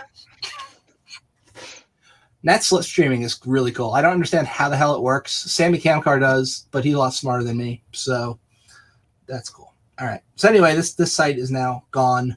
Their servers have been seized. They are offline. No raid video? No raid video this time. The one from last week was pretty fun. Apparently, during that video, if you understand Russian, which I don't, one of the guys says to the guy who's filming, he says, "How can I do one for you, one for me if you've got the camera rolling?" Brilliant. Yep. This is just general IT article here. Homeworking increases cybersecurity fears, which is a no shit Sherlock. It's, of course, written by David Silberberg, who is very, very talented for writing very untechnical articles geared towards fear-mongering dumb people. And, that's anyway. Skipping that. It's in the show notes if you're interested in it, though. We've got this new section I've created just for this week's show, which I call Stupidity and Infosec, which is pretty much what it sounds like. So countless emails wrongly blocked as spam after Cisco's spam cop failed to renew the domain name that they use for checking spam. Yep, that happened, and this is not the article because I got too many tabs open. I gotta close all these tabs. All right, let me bring this article back open. Yeah, so over the weekend they were supposed to renew the domain that checks for spam. So what happens is that your agent does a lookup of the DNS dot the Cisco domain, .com or whatever, send a spam cop or .net, and because they forgot to renew it, it went to a park service. So every DNS resolved, which meant that everything that was checked by users of this service came back as spam. So everything was just spam, and admins just saw like a deluge of spam every time they checked. A checked. logic error in the way the program works, essentially. Yeah, there's no fail open, right? Like it's yeah. I like when doors are fail closed. That's always fun. The fire doors fail closed. That makes sense. All right. Why insider Zoom bombs are so hard to stop? This article, if you are any like even a little into computers, you should understand why this is hard to stop. But we'll go through it just for the fun. So Zoom became a really big name when COVID came around, right? Everybody knows what Zoom is now. It's used by like everyone everywhere to do video calls. And Zoom bombing is a thing where like you set up a meeting and you post the link online, and then your meeting starts and thousands of people join and screw with you. The dude who hacked Twitter during his court trial, somebody shared the link to the courtroom, and a whole bunch of assholes popped in there and started playing Rickroll videos, and the judge had to shut the whole meeting down. A library was Zoom bombed, and somebody started playing child porn because they're real assholes. Oh. And yeah, so this shit is not always good and not always lulls, but it's a big thing, and people really need to kind of worry about it if they're going to be doing a meeting, right? So 70% of calls that are Zoom bombed are found on 4chan. So it's like some asshole is working, they get a Zoom link, and they're like, you know what would be funny if I posted this on 4chan, and then my afternoon meeting will just have a whole bunch of random idiots joining it. And it happens because people are stupid. Really? Normally that stuff is on Discord these days. Well, at the time the article was being... Anyway. I mean, I believe you. It's just the kind of blatantly, stupid shit people have thought they had learned not to do it out in the open, but I guess they haven't all learned that. But even if they don't, right? Say they send the meeting link just to people who are in the meeting, and they're not a unique link for each person who's in the meeting. It's just the one link. All it takes is one of those assholes to share that with 4chan or Discord or whatever the hell social media / social site or chat service you want. You get a bunch of idiots who don't belong there joining. Now, if it were up to me, I would make it so you can have a unique link for each person who joins a Zoom call, and that person can get in with that link. And if they share that link, it won't work with somebody else. Like the first person who logs in and it works for, try it again, you're screwed. But then you're gonna have idiots who are switching like from phone to computer, and there are gonna be issues with that. And yeah, that's gonna be logistic. I did quite a bit of engineering just to get that done. Right. It's not like an easy fix, but people are idiots. And 50 Zoom bombs per month across all video conferencing services. Only 50? 50. That's what they're talking about here. 50. 4 months that followed, they observed around 50 Zoom bombs per month across all. This is just in a study, though, about like observing 4chan. That's a statistical outlier. Like you have the entire world using Zoom, and 50, the population of a classroom and a half. So what they did was they tallied 434 4chan threads and 12,000 tweets. And they manually analyzed and noted the results to identify more than 200 instances of users sharing video conferencing links to others in the swarm with the intent of disrupting the call. Zoom bombing only began around March, but they found most of their attention on the 4 months that followed when they observed about 50 Zoom bombs per month across video teleconferencing services. I guess we're just using the term Zoom bomb, even if it's not on the platform Zoom at this point. Yeah, and also a little bit curious, did they manually verify there were Zoom bombs? Like, I know those kind of studies seem to be often like keyword matching. Like you assume the only reason a Zoom link would be shared here is to bomb it. Right. I would hope, considering it said like 50 or so, they manually verify. School live class. I believe you blank. Reads another. Anyone want to join our online lesson? Our teacher is black. It's going to be 20 minutes. Reads Got it. Yeah. Yep. So they manually Wow. verified list of text. So, I mean, it's funny that you mentioned that the stupidity of some people doing this, and I don't want to make it as political, but our prime minister shared a screenshot of his like Zoom chat. So because like all of the COVID thing going on, they couldn't go into the yeah, you can see where this is going, right? So he shared the screenshot and it had like the URL and the like link with the password in it, and he's just like, yeah, you can't, yeah, just Okay, that wasn't as bad as I was expecting, because it's kind of a meme where someone shares a screenshot of their web browser and look at the other tabs. That's exactly what this article is. So the European Commission redacts AstraZeneca vaccine contract, but forgets to wipe the bookmarks tab.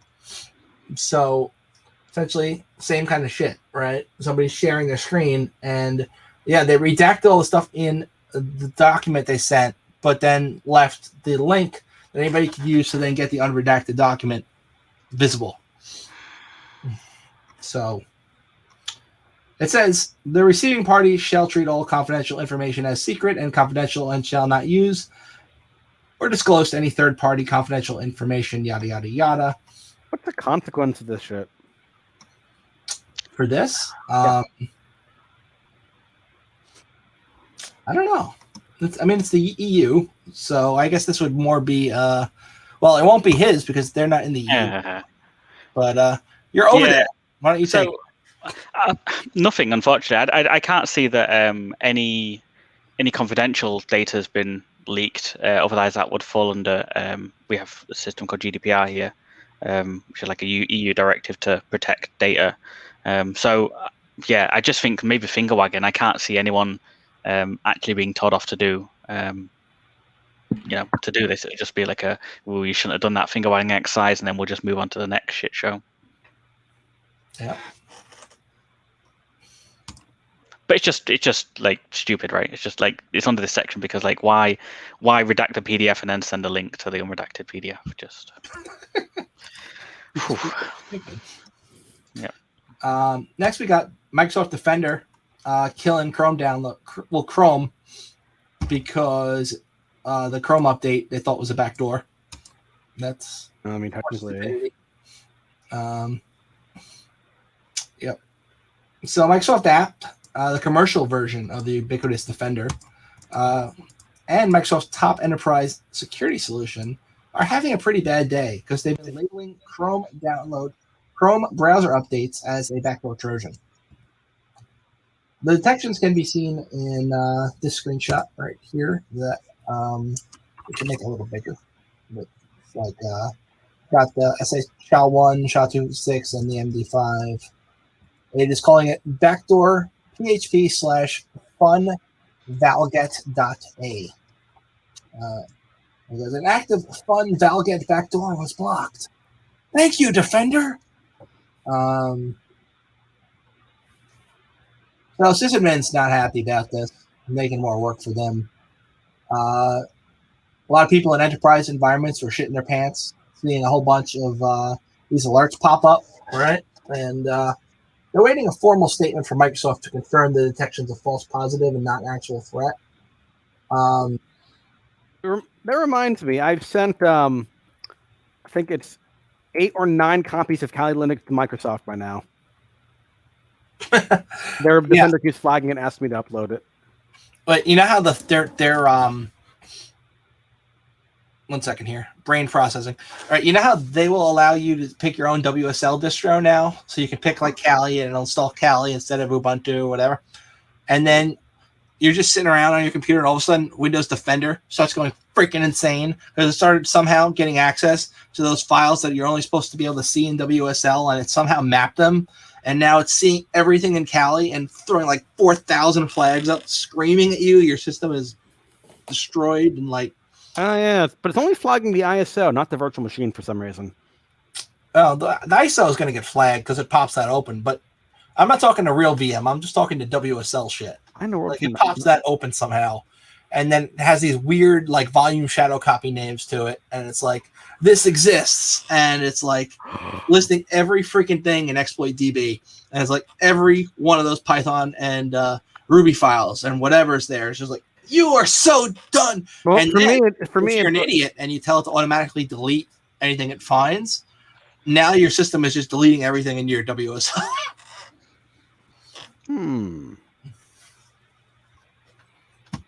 Just from experience. Yeah. And pain and anger. For me, it says found 2,300 vulnerabilities. Can you take action on these 3? Oh, you can also whitelist folders and directories, but then those same folders and directories have the volume shadow copies of them that then get flagged. I was kind of confused why a Defender is only flagging the ISO, not the VM. Presumably, I mean, if the concern is there's malware in the system, wouldn't the VM just be another technical like data store for them to retrieve malware from if it's not encrypted? Well, but what's the difference here? I think the difference is a VMDK file is a little bit harder for Windows to open up than an ISO file. I have faith that Microsoft has talented enough programmers to open up an unencrypted VMDK. I'm sure that they do, but do they want to is the question. If they're running, like say you're running their shitty hypervisor instead of something good like ESX, right? And you've got their shit. Do you want your antivirus on the host machine killing stuff that's on those VMs? I'm on the flip side. You have malware in your system. If all they need to do to avoid it is to run a virtual machine, avoid Defenders, put their malware in a virtual machine, then. Well, some of the virtual machines now will use the built-in tools and actually run their stuff in the VM, and then will map the hard drives on the local machine, and then go and like just SMB encrypt everything using that built-in functionality where you can share your hard drive. Essentially, you're doing an SMB over localhost and then encrypting everything on your own machine through the VM, which, while is not probably as fast, is also really stupid, but it's not likely going to get as detected as easily. IMHO. Yeah. It's like, today in horribly inefficient malware, we've got an entire virtual machine dedicated towards encrypting your system. I mean, if it gets the job done with something detected, then, I mean, inefficient or not, it gets the job done. Yeah. The funniest example I saw of malware detecting that it was inside a virtual machine was count the name and the number of browsers installed on a Windows machine. And if it's one and that browser was Internet Explorer, you're probably in a virtual machine because no one uses Internet Explorer. I thought that was particularly brilliant. Yeah, there are a lot of good like number of cores too, because a lot of people that are running these sandboxes, they don't want to dedicate 4 cores to that shit. 1 core, bare minimum VM. If you're running like less than 4 gigs of memory now in a modern day computer, you're probably interested in whatever the hell it has anyway, so you might as well exit. You know, some cool tricks they use. If your hard drive is less than 250 gig, it's another one. You know, it's like, why would somebody have such a small hard drive nowadays? So a lot of laptop SSDs are 250 gig. Right. So that would be the baseline. So less than that is less than. Yeah, I don't. A machine. An older SSD has own. Yeah, numbers. I don't know NVC systems of the only hard drive being that small. Yeah, I mean, if you have like a really old computer, like, you know, if you want to say it's a really old computer, you could say maybe 120. But if you've only got, 40, 50 gigs on there, okay, something's to fuck up.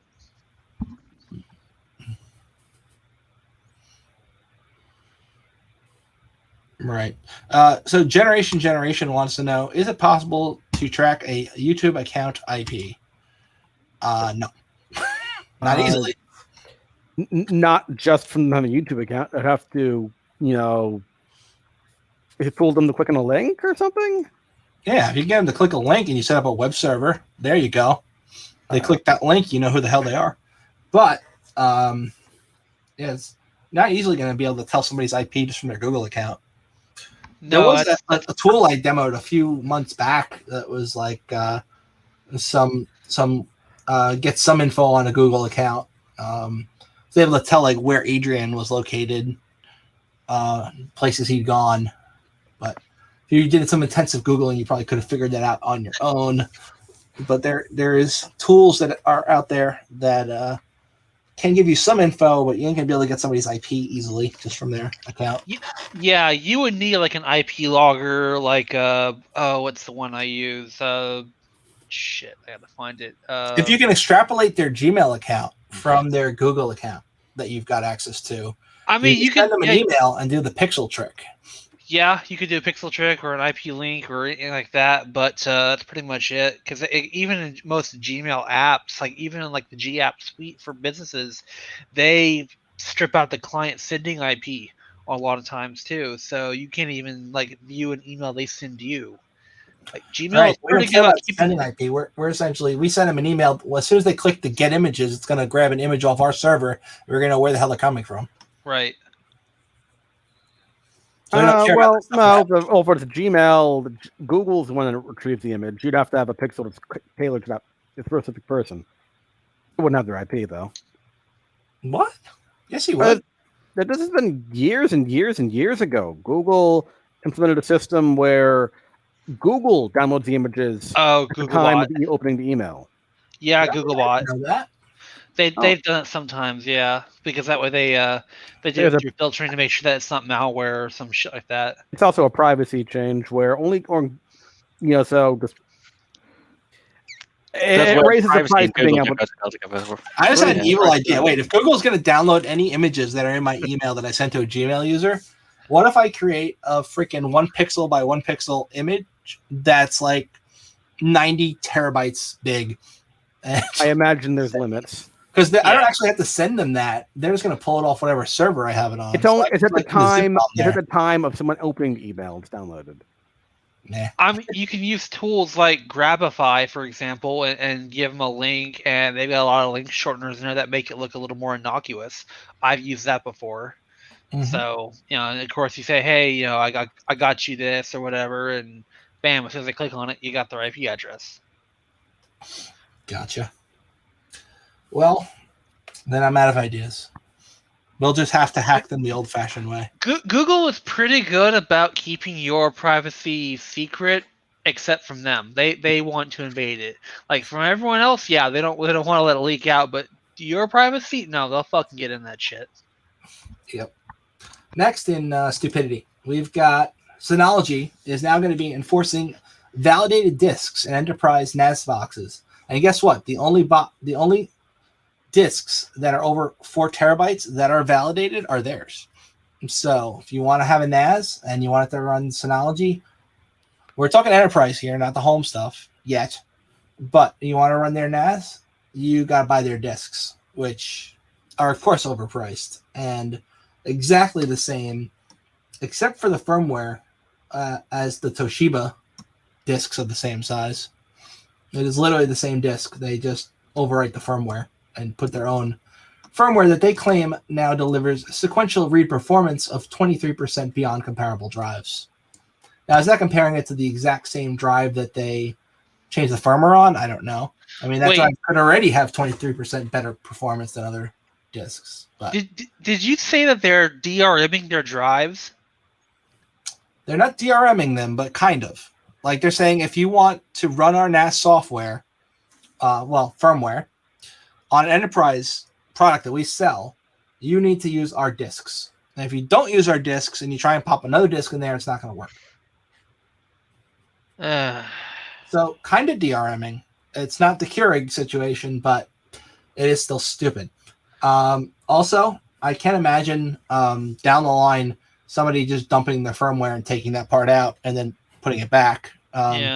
Or being even cooler, doing like an OpenWRT type thing where they do a replacement firmware for it completely, even though it's a NAS and not a router.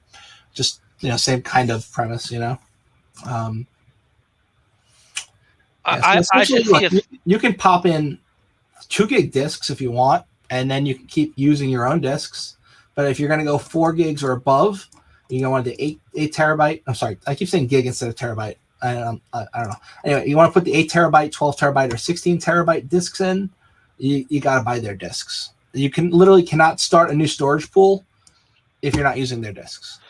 I see us falling afoul of right to repair and Magnus and Moss and shit like that. That's kind of where I hope someone takes them to court and just wipes the floor with them, because that's scummy shit. I mean, yeah, there's support contract agreements, which is a contract agreement. It's not a breakage if you don't. It's just they won't support your ass if you don't do it. I wonder what like Louis Anthony Grossman is thinking about that. The whole right to repair.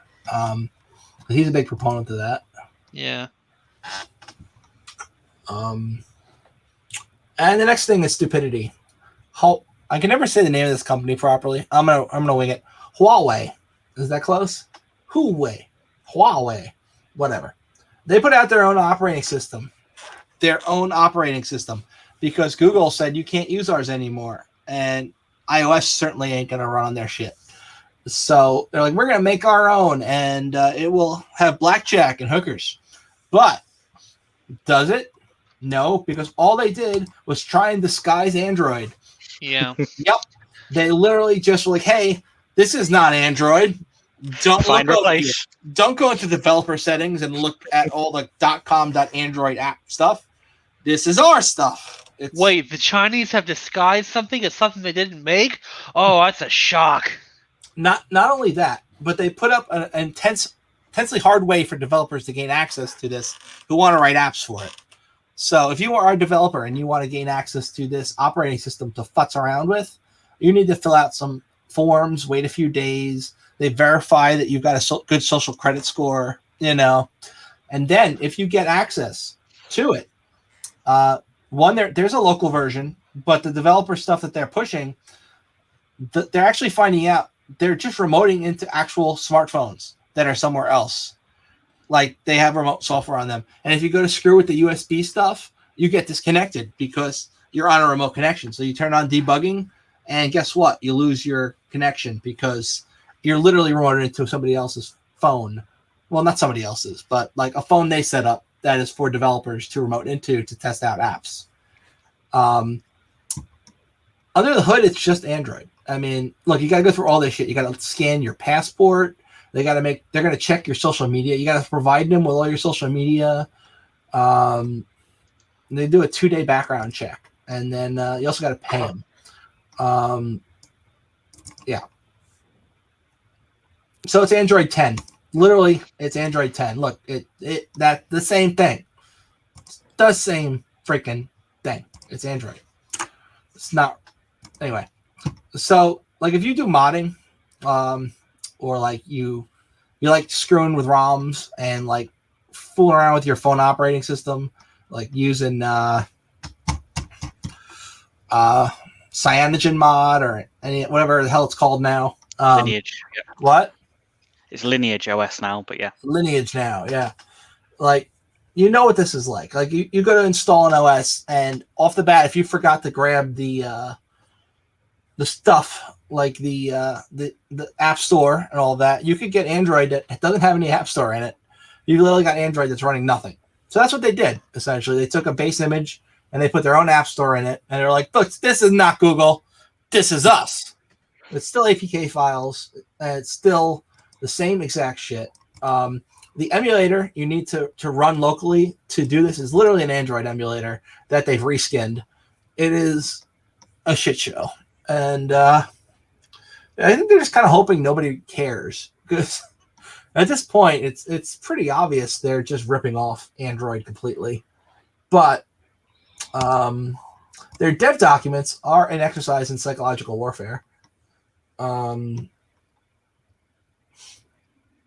Yeah, there's no. Is it open source? They call it Open Harmony. There's no source code available for developers to look at. Well, it's on Android GitHub page, right?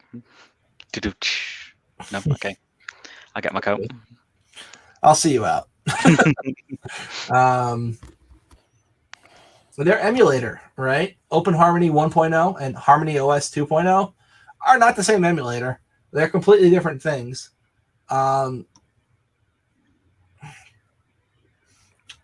Their Light OS is something different, right? That they're not using their Light OS though. This is a completely different project.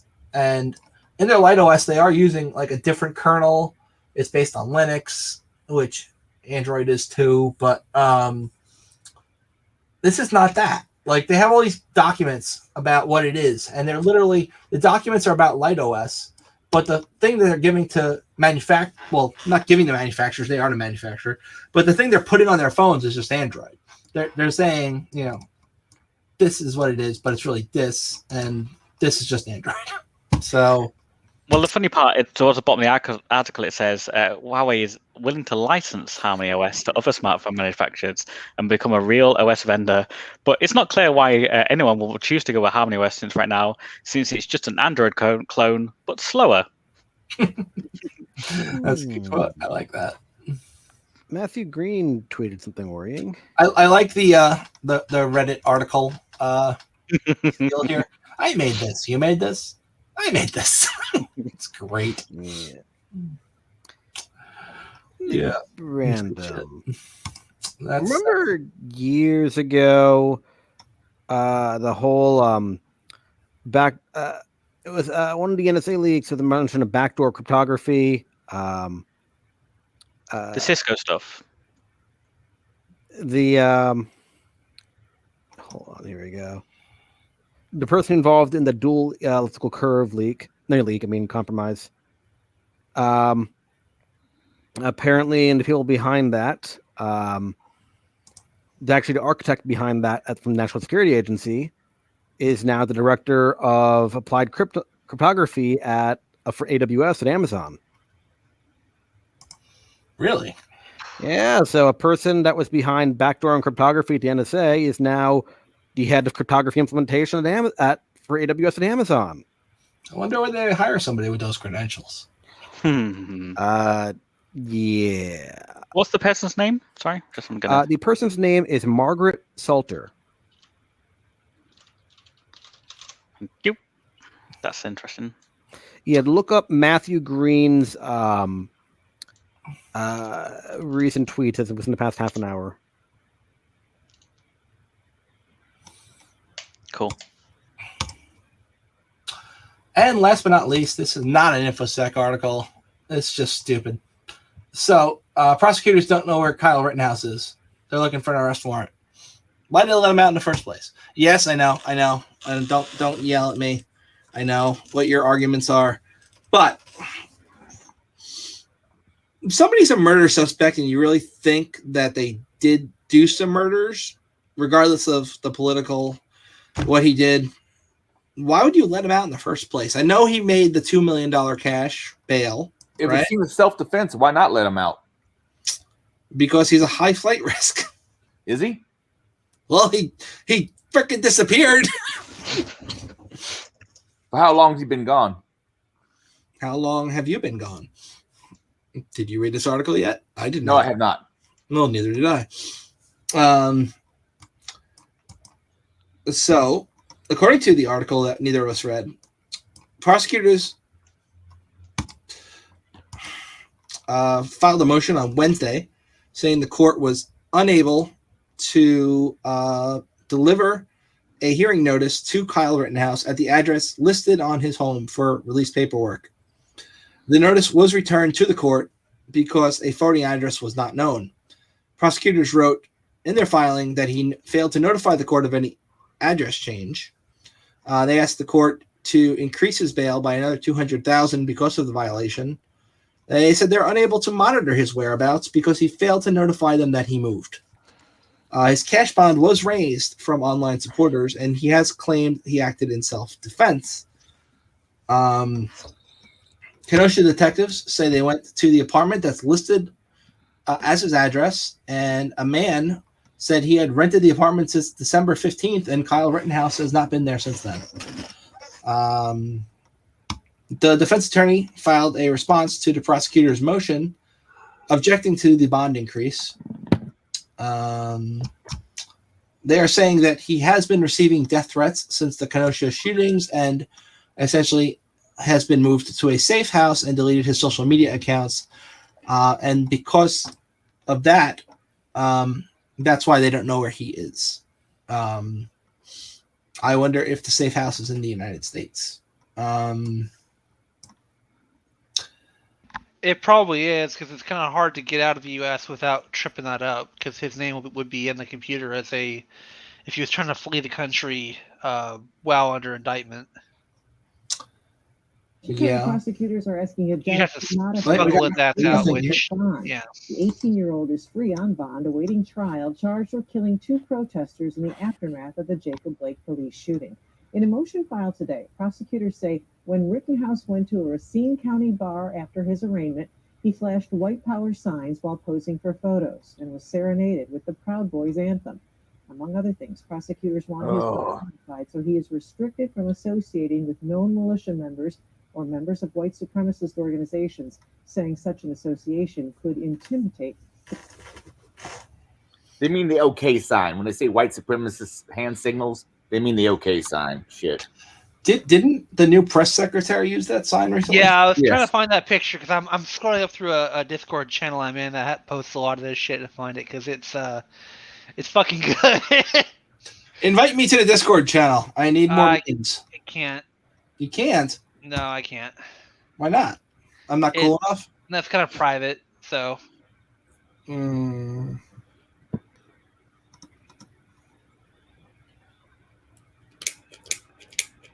sure I like you anymore. Boom. Now you're muted.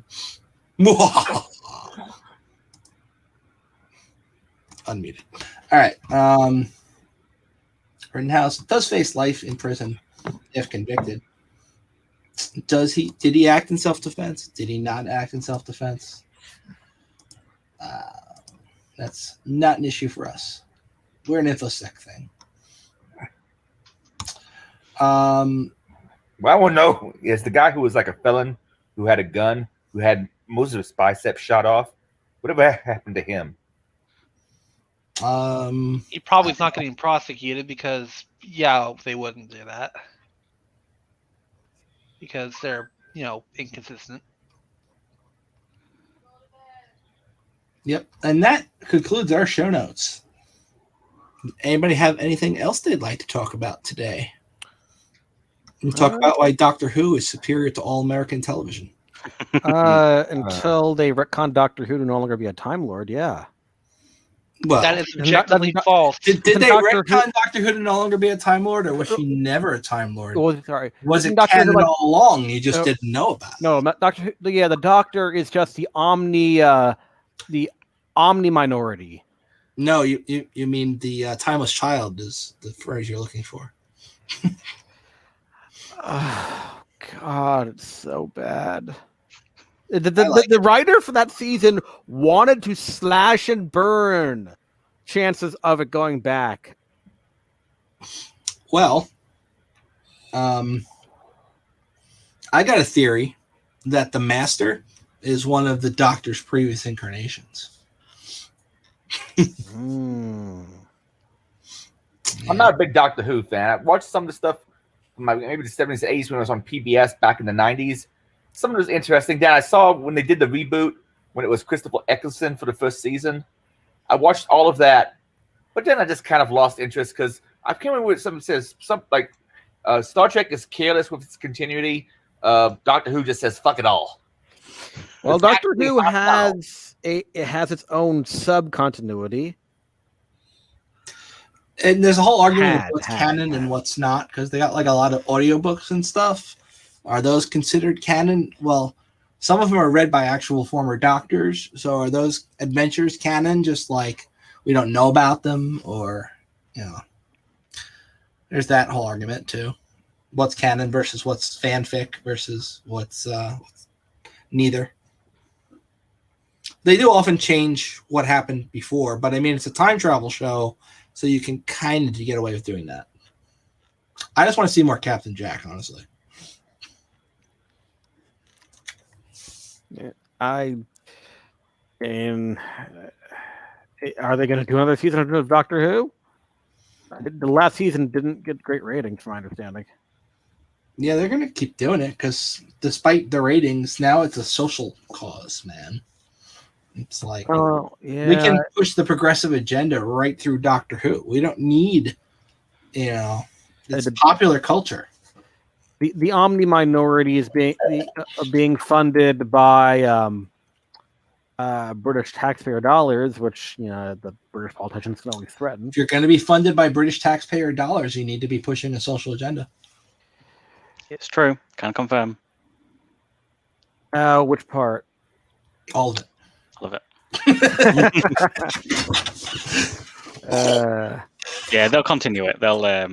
They keep making money from it, even though the ratings are dying because, like you say, they've got this whole SJW agenda about Like, I have nothing wrong with the female doctor. That's absolutely not the issue. Do they have to do all fucking social justice? It's so cringy and awful. It's not entertainment. Welcome to England. England had good programming. Have you watched Misfits? I have not. Right now I'm super pissed off the BBC for shitting on Terry Pratchett's works. Who's Terry Pratchett? And a very famous author, who has since passed away. He's best known for the Discworld series. Yeah, Discworld says he had a contract with BBC for one of his book series within Discworld to have a show made out of it. Unfortunately, the contract was written so that only Terry Pratchett himself could have veto power over any suggestions of what they do with any changes they want to make for the plot. And since Terry passed away, his daughter doesn't have the contractual leverage to do anything about them. So now you have you have the setting being made into some weird hybrid techno fantasy world. You have a lot of American Gods or Good Omens. The Watch. The Watch? I don't even know that one. And hopefully you never will. I liked Good Omens, though. Terry Pratchett was one of the writers on that. Yeah. Him and Neil Gaiman, as I recall. That was around the time where Terry was having problem with Alzheimer's. He was advocating for legalized assisted suicide because he couldn't imagine a worse death than losing his mind. Yeah. So he just wanted to die before he lost his mind. And I wonder if Captain Crunch will go that route. God, Captain Crunch is such a... Oh, my God. You see him on social media begging for money for his medical care all the time. Didn't someone say he got corona? Didn't someone say he got corona? I have no idea. Possible. Yeah, it's unfortunate. Or is it? A lot of people don't like him. And I know all sorts of rumors, but then again, there's all sorts of rumors about me being a nice person. We all know I'm not, so, I don't trust rumors. Can also confirm that. We've also got some rumors about Eric Corley, very similar to the Captain Crunch rumors going around. And not a big fan of those because I met the guy. He was fairly nice. I mean, a little weird. Don't know if there's anything to him, but anyway. Let's spread some InfoSec gossip now. I heard that Charles Schreier is manic. Yes, there we go. I'll go with that one. Really? And that is just, it blows my mind. Yeah, we need more. I heard that Malware Jake is a social justice warrior in his spare time. He seems... I just kind of assumed he... Oh, no, it's Malware Jake. Sorry, I was assuming you meant Malware Tech Blog. For mine, substitute that. Well, that's also kind of accurate, but he don't like us. Marcus Hutchins? Oh, no. He blocked me on the Twitters. I don't know what I did to offend him, but he blocked me on the Twitters. Twice. I think he assumes anyone who blocked me on the Twitter. Anyone who criticizes him after he criticizes Adrian must be a troll or someone from Will's group.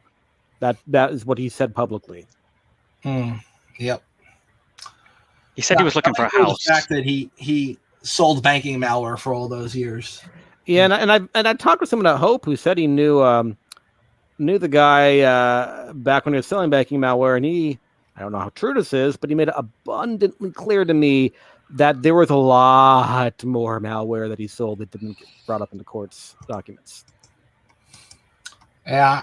When I was at Hope, I was pretty much just hanging out in the lockpicking village. Most of the talks seemed pretty lame. So I was like, I'm going to get better at lockpicking. I got to say, I'm not a fan of some of the, quite a bit of the Hope's attendance base, but the two members of Hope's leadership were interesting to talk to.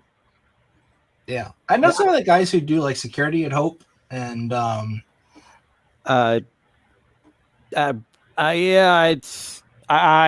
complaint regarding what happened last Hope finally got forwarded to head of security at Hope. What the response I got was, "Why do you take so long to tell us?" And I told him I sent an email. I got no response. Wait, what happened? One of the speakers at the a talk where they were going over the alt-right. I was asking questions, and she interrupted me during my questions and loudly said, "Can we get someone who's not a white man to ask a question here?" I got, after I started, mulling it over in my head, I got a little bit angry there. So in the hall, as she was going to the room for overflow questions, I loudly said she's very rude, and then I walked over by the windows near the elevators to cool off. One of the volunteers at Hope started whistling to me, and then was pointing to an open elevator. I think I looked at her confused, and I just kind of looked away. She then came to me and said, come here, boy, go. And then she said, if you don't go to the elevator right now, you're going to get hurt. And I asked, by who? She said the people behind her. Who, and, I got kind of rattled me, so I went in the elevator, as did the people behind her. Granted, the people behind her didn't seem to even, I don't think they even knew what the hell was going on. They didn't even look at me. But the whole offline, you gotta tell me who the hell this is, because it sounds like a bunch of people I can kind of think of. During the whole thing, don't tell me on stream. During the whole thing,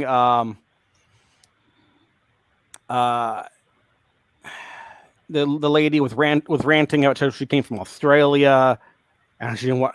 And she hopes it was over. She didn't want to put up with this shit. But needless to say, I have made it known about her to head of security and two of Hope's conference organizers. So one of them may have been blazed out of his mind at the time. So make that one fully lucid conference organizer. Hope is in New York, right? Yes. Okay. So the conference organizers that I talked to, while they're definitely left wing, they're very much not woke. Out of courtesy to them, at least the one who is lucid, I will not expand on the details of our conversation, at least not publicly.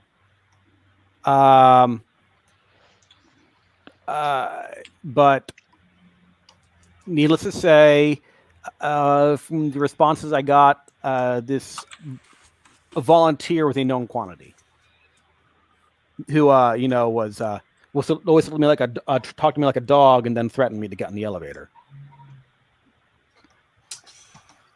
Interesting. I'm sorry you had to go through that. Yeah, I might have gone to security right afterwards if it wasn't the last talk of the day, and I've been already planning on going straight to the bus stop after the talk ended. That just accelerated my plans by about half an hour. Yeah. I mean, Hope is a lot different than pretty much every other InfoSec con in many ways. Oh yeah, it's like I live in Maryland. There are a number of people here in Maryland who, let's just say, they are members of the intelligence community. because there's a lot of intelligence media stuff around here. There's Fort Meade's in Maryland, and they have lives outside of work. At least one person I've talked to seems to not be thrilled with the prospect of going to Hope. Under his rationale is they're going to hate us no matter what we say or do, so why bother? And I'll be honest, at least with regards to Hope specifically, he's mostly not wrong. At least at DEF CON, it's like kind of jokey, spot the Fed. At Hope, spot the Fed apparently. He's a Fed! Kill him! From what now ex-Fed told me, while he was a Fed, they ended spot the Fed after an incident around DEF CON 21, 22, I believe. An incident where a uniformed officer went on the DEF CON premises and was looking for someone unrelated to the conference itself. One of the attendees placed his hand on the cop's shoulder, said he spotted the Fed. The cop then proceeded to arrest the guy, put his hands behind his back and arrest him. And the surrounding attendees got very excited. But after that, Spot the Fed was kind of stopped. It also, at that point, much of DEF CON, people who run DEF CON are Fed, so it just seemed to be a legacy holdover.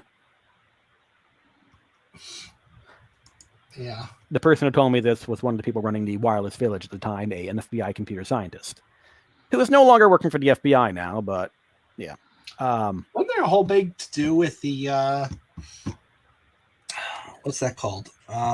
Essentially the wireless honeypot they run there, where they give out like the names who connected. Wall sheep. Oh, yeah. There was like a whole big thing with the wall sheep this year, wasn't there? Or last year? Last year. Didn't they change that to the packet hunting village? Yeah. Did they? Yeah, ever since encryption is sort of becoming more normal, you're not getting as many sheep who are signing into things over unencrypted protocols. So, what's to put up on the wall sheep if the traffic is encrypted over the air? I thought there was something with the wall sheep data set where people were not happy to be included in it. And I have no doubt. No one wanted to be included in having their name and the first three characters of their password and their email address put up on the board on a projector. No one was happy with that, and a service they were logging into. Yep. Regardless, do they share that data on their media server, or is it just a? Because I've been to DEF CON and I've seen those screens, but I wonder if they share that data afterwards, and that's why they're more. That I do not know. That might be a thing I need to look into when it's not 2:15 in the morning.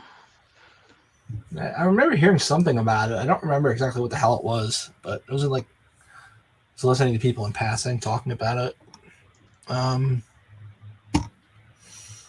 Yeah. So, Hope, right? Despite what happened last time for me there, I still intend on going again. So I am still trying to think of what best to do. I don't anticipate anyone trying to go after me. I still want to do something, have some kind of precautions just in case one of that crowd tries to start trouble with me. Makes sense. You should hire a bodyguard to come with you. I just imagine not being alone would help. I don't think a bodyguard specifically would be needed. Yeah, I am sad it's no longer going to be at the Hotel Pennsylvania. I'm glad at least got to go to Hope once in there because it was. Yeah, I've been to the Hotel Pennsylvania. Well, that's the only place it's ever been when I've been there. But I know they're doing it on a college campus going forward. Yeah. It's.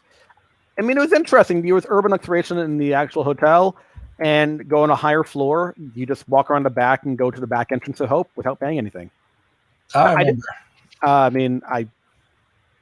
So I was told. Yeah.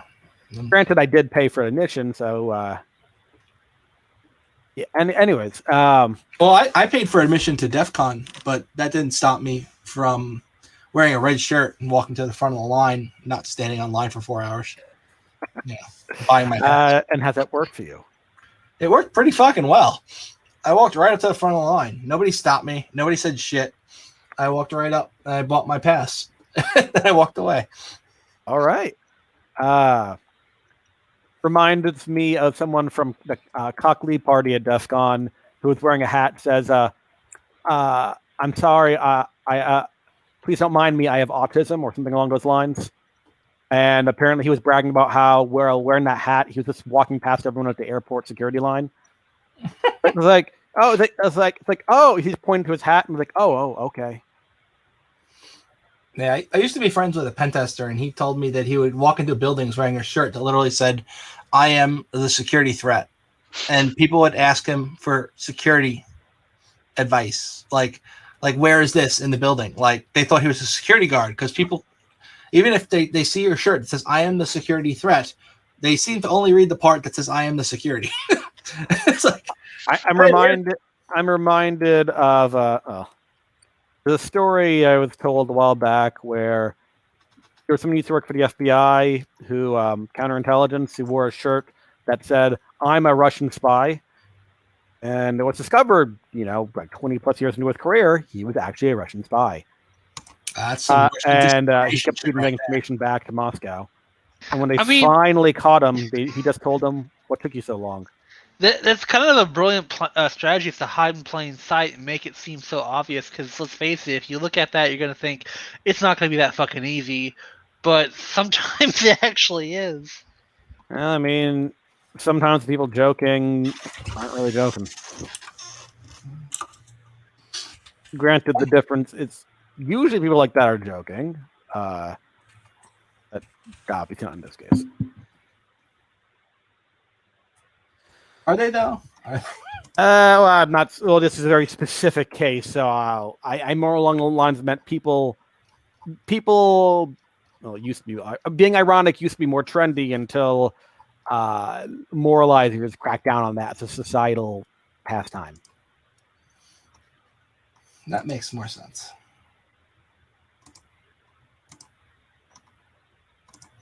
I like to think that when it comes to social engineering, the people who are really good at it are just the people who don't give a fuck. It's like they will just walk where they're not supposed to. Nobody expects somebody to walk there, so they just don't say anything, because who the fuck would do adjacent street and walk into the back of a bank and take a computer and walk away? It's like, who would actually do that? But it's like people, it's like a disconnect there. It's like you see somebody where they don't belong, you just figure, oh, they must belong, because nobody else would be that ballsy. Was it confirmation bias? Sorry. Yeah, confirmation bias. What happened with that case where the pen testers tested? Was it a courtroom or something? And they got caught, and they said they had license to be there because they'd been contracted to do so. This was like maybe last year, before pre-COVID, or maybe the year before. Oh, that was the one in Iowa. Yeah, we talked about that, but I don't know if anyone knows what happened with it. I think like they lost the contract, and I think they were ultimately let go, but I don't know for sure. I'm just kind of recalling from my fuzzy memory.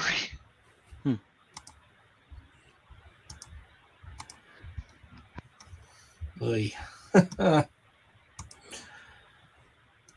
And so I remember that year I went to DEF CON when I was nuts, Adrian. I made you that. I don't know if we met. We only met in passing that year.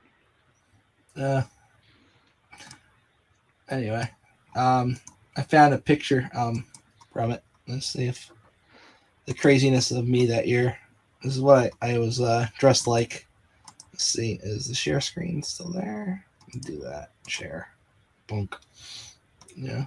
The blue vest, the red shirt, the fake police badge, and the badge that says shitlord on it. Fun times, man. Yeah, some people don't understand and appreciate what a shitlord truly is. Well, shitlords.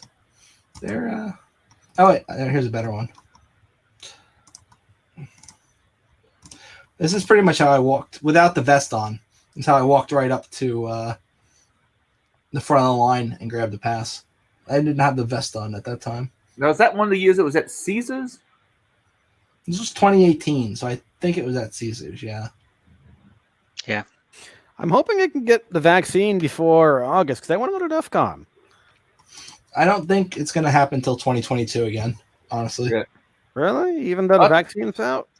I have to find out about who's It's out, but not everybody can get it, despite it being out. Yeah, there is a huge question about, were it to actually take place, how big an attendance space there really would be.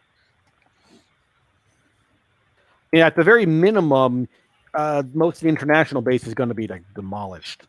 I don't know how much left that really leaves, but you're also going to get a substantial reduction in the domestic base as well.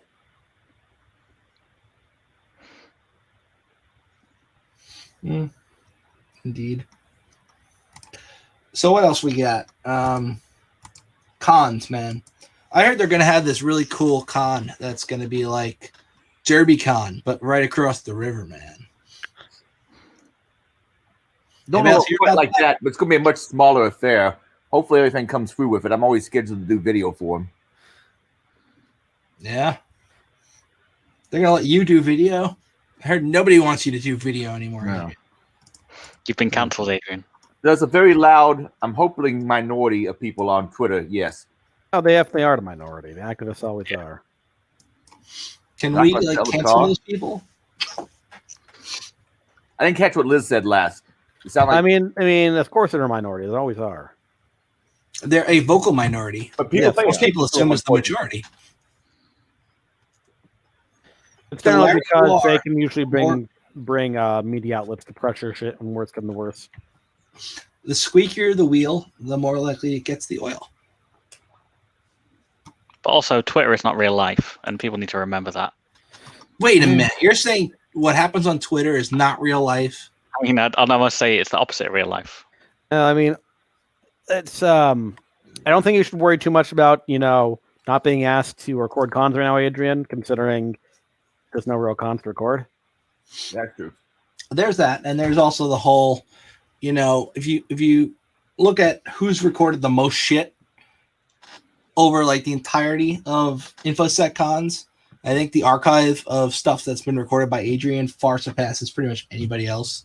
I know, he didn't personally record everything. He has people who help him with that.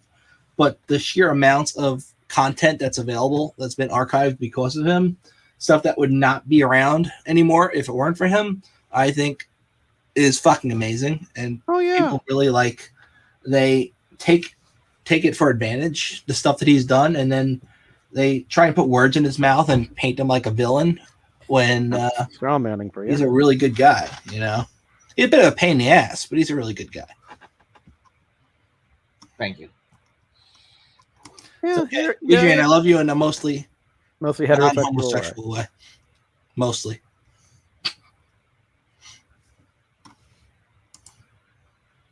What else do we got? Oh, we've pretty much gone through all the show notes. We could talk shit about Twitter people, but that'll really come to bite us in the ass. Only when you stop pressing record. Random thing. Apparently, it's going to be pushed by the cybersecurity community in the Senate that would take jurisdiction over from. The Armed Services Committee is trying to create a cybersecurity committee that would take that kind of role in Congress, when traditionally that has been something that has intersected with half a dozen different committees, with commerce, intelligence, military, infrastructure. Computers are everywhere, and they get hacked.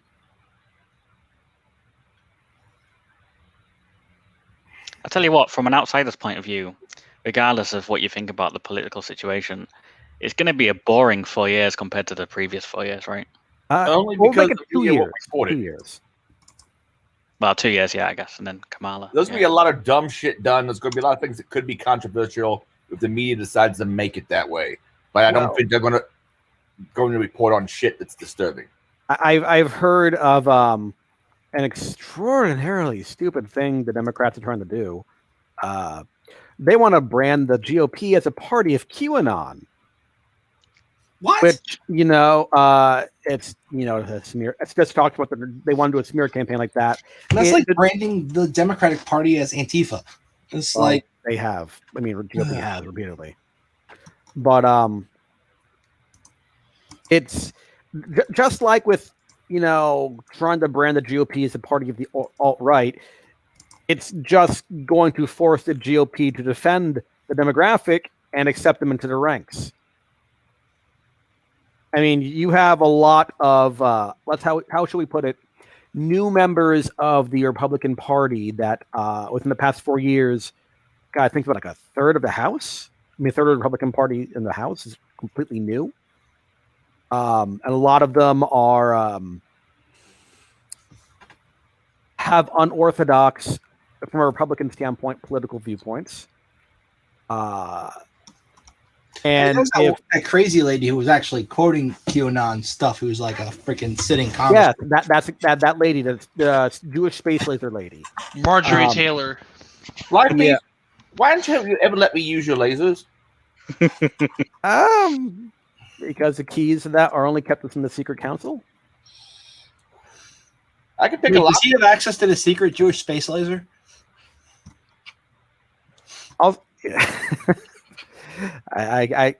Information is classified. Come on, Adrian. You know that goys aren't allowed for that kind of stuff. Also, space lasers, really, and that kind of stuff will be wildly inefficient and expensive. By the way, you guys used the Q word, so we're definitely going to get that little pop up again about that. Yeah, like, we didn't even use it last time when we got one, and now we're definitely. Maybe it's like in reverse. Maybe since they mentioned it, it's not going to. I don't know. Hopefully, they're not going to push that last time that we were getting that warning, and we looked through the transcript, we didn't find any mentions of that particular LMNOP conspiracy. Yes. Not just the show notes. We looked through the freaking transcript too.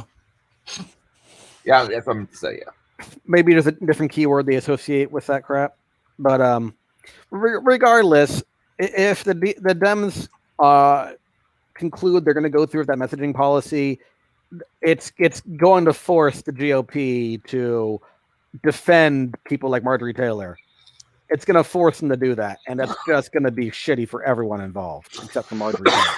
Well, not just that, but I mean, it's like Christopher Titus. He made the joke of, the only thing that made you want to be a wife beater was to be called one. It's like, you want to call everyone extremist? Well, fuck it, might as well be extremist.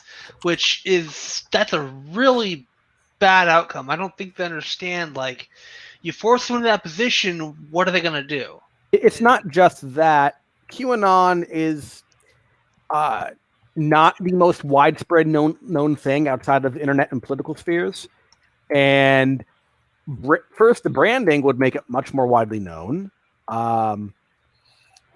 And much of GOP politics right now are whatever will piss off the Democrats the most. And if the Democrats clearly say they hate QAnon, well, what do you expect is going to happen here? People who, will start paying attention more to QAnon. Maybe, obviously, most of them will kind of hand wave it away, saying, no, Jewish leaders are fucking retarded.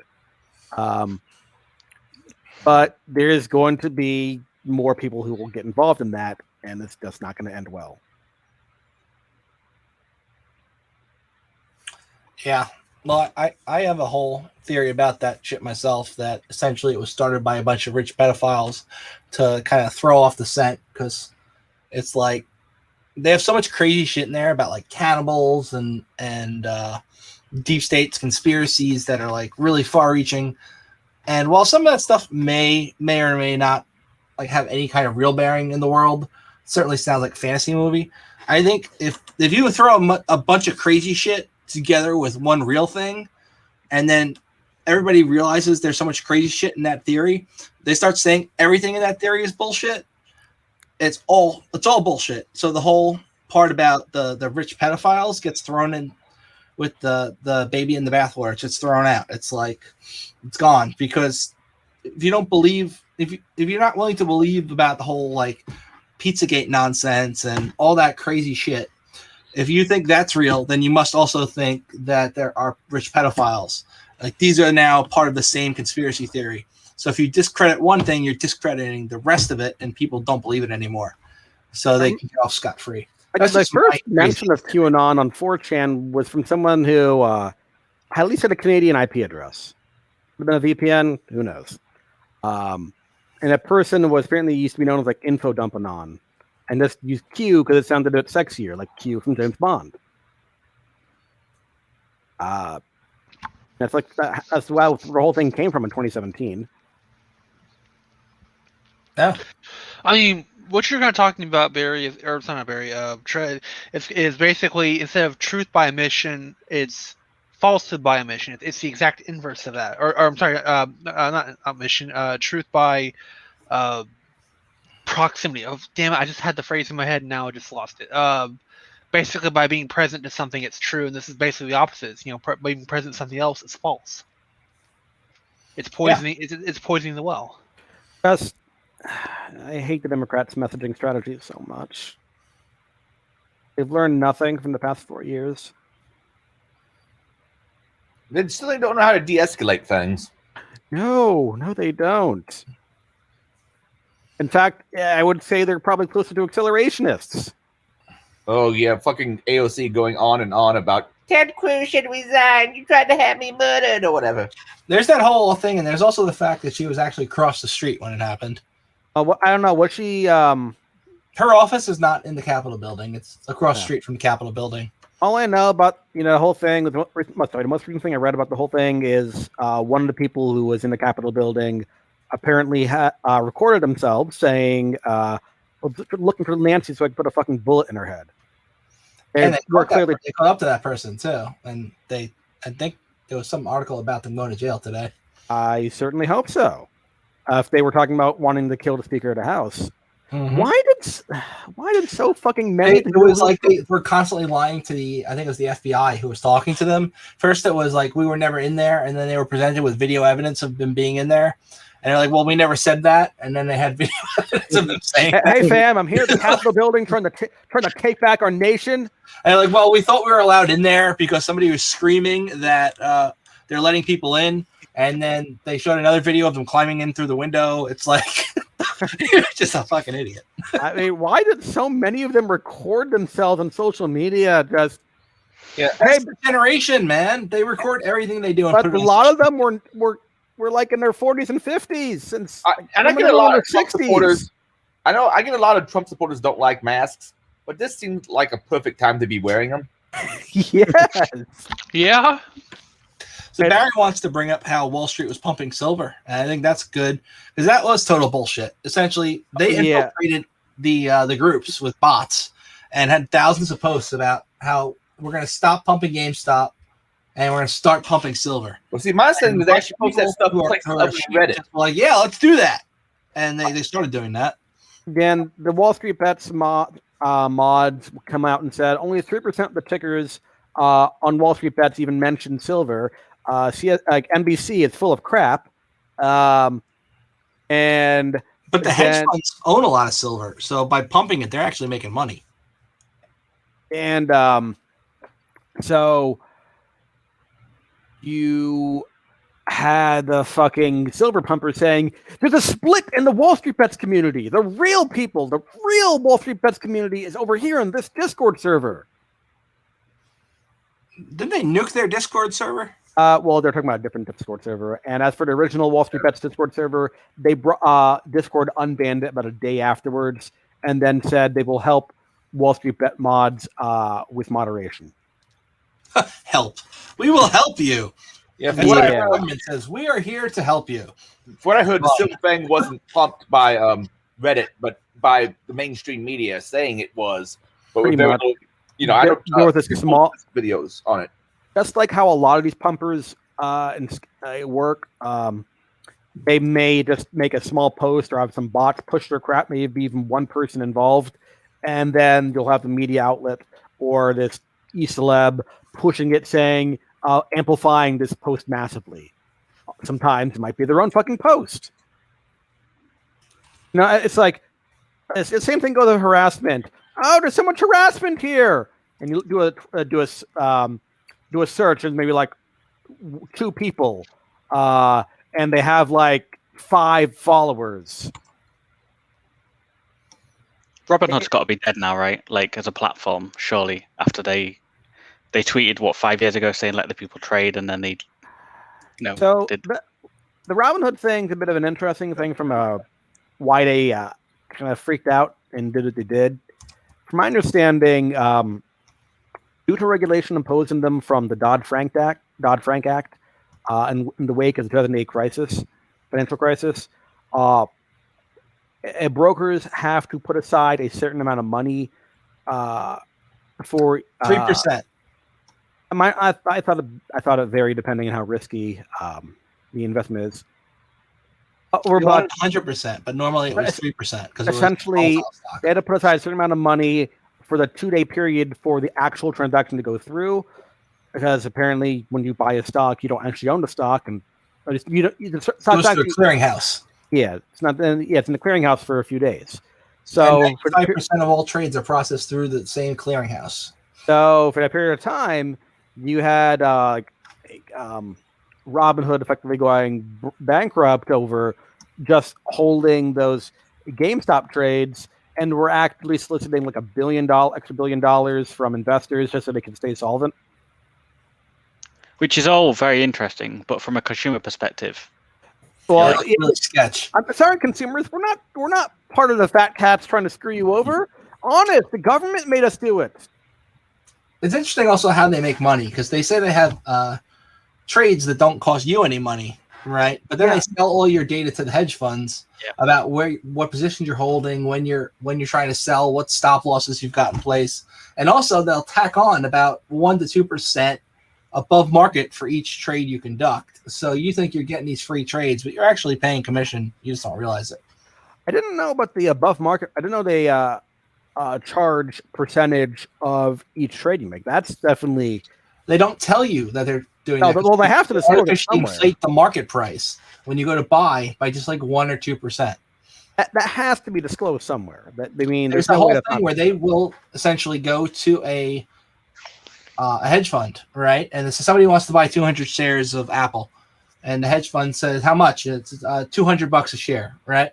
The hedge fund then buys those 200 and then sells them back to Robinhood, and then they charge the person $205. I hear what you're saying. I'm saying that maybe it's buried in the terms of service somewhere. There's no way that is not. Well, I mean, you know it. You had to have found out it somewhere. So I was watching the Apple repair guy who has been ranting about this for a while. What's his name? And all you're telling me is that it sounds like they have a wider spread. Right. So it's just a little bit higher than other clearinghouses at the same time. So it's just the market makers they go through, just takes pockets a bigger spread and gives Robinhood some of the commission. Correct. I'm kind of curious. I mean, I would imagine that would probably take that would represent the lion's share of their income. I wonder how much money they make from selling the data of the transactions to the hedge funds, because I mean, the only purpose of that is just so the algorithmic investors can make transactions before the the consumer traders do, so they can get better, they can get more ideal price. Right. It was this video. Hey everybody, how's it going? Today I want to go. I'm not gonna make you guys watch the video, but I think this is the video where I found that out, if memory serves. There was an interesting trick by a broker in the UK, maybe, I don't know, 15, 20 years ago, and they bought a building next to the FTSE, so I guess like the equivalent to the NASDAQ or New York Stock Exchange, and they because they had the building next door and they had super fast internet, they could make the trades quicker than anyone else. So they were able to like buy and sell milliseconds, but those milliseconds counted compared to all of the other traders. How long ago was this? Maybe 15 years ago, maybe. Yeah, because I've heard stories since then including from people who work on Wall Street, that they just build out fiber lines directly to their offices. Yeah. Because they already long since figured out, if the milliseconds count, we're just going to go ahead and spend, the $1 million a miles. And since the fractions of a second matter, they also give every computer its own Class C address for some reason. That's wild. Like they allocate just one IP out of 254, and that's for that machine. And it's got its own router that it talks to, and everything's like fucking fiber overhead. across the building. Yeah. Crazy shit, man. And they also built the Colo out in Jersey, I remember. And the big thing about that, after 9/11, they built some redundancy for the stock exchange in New Jersey. So if the New York exchange goes down, they have like a copy of all the info in Jersey to avoid a Fight Club ending type situation. Yeah. It's interesting stuff. Well, gents, I'm going to call it a night because it is 2:45 and I need to be up in 5 hours for work. Fun. Have a great day at work tomorrow, Andy. Thanks for I'm joining us. going to be super energized. I think I'm for about to the head out articles. also. Thanks for the commentary. All the things. Mm-hmm. All right, thanks, everyone. Thanks, Bye, Andy. later. Take care. Later. Frank, I'll let you send us out. All right. Well, it's been another interesting evening here at the Irongeek Cast. We've talked about InfoSec stuff. We've talked about celebrity gossip. We've shit on our fellow InfoSec people who are on Twitter. And we've made fun of social justice warriors and QAnon alike. So I think we've covered all the bases. We're definitely getting another one of those stupid notices on the YouTube video. But, Oy vey. yep. Have a great night, everybody. Stay Bye, all. safe. Stay warm. Make sure you go to the store and buy milk and bread before the next snowstorm. And wait a little bit after the cast ends, guys, when I mention something. Later. Later, guys. Yeah. Oh, we forgot about crypto. That sucks. We'll talk about it next time, Barry.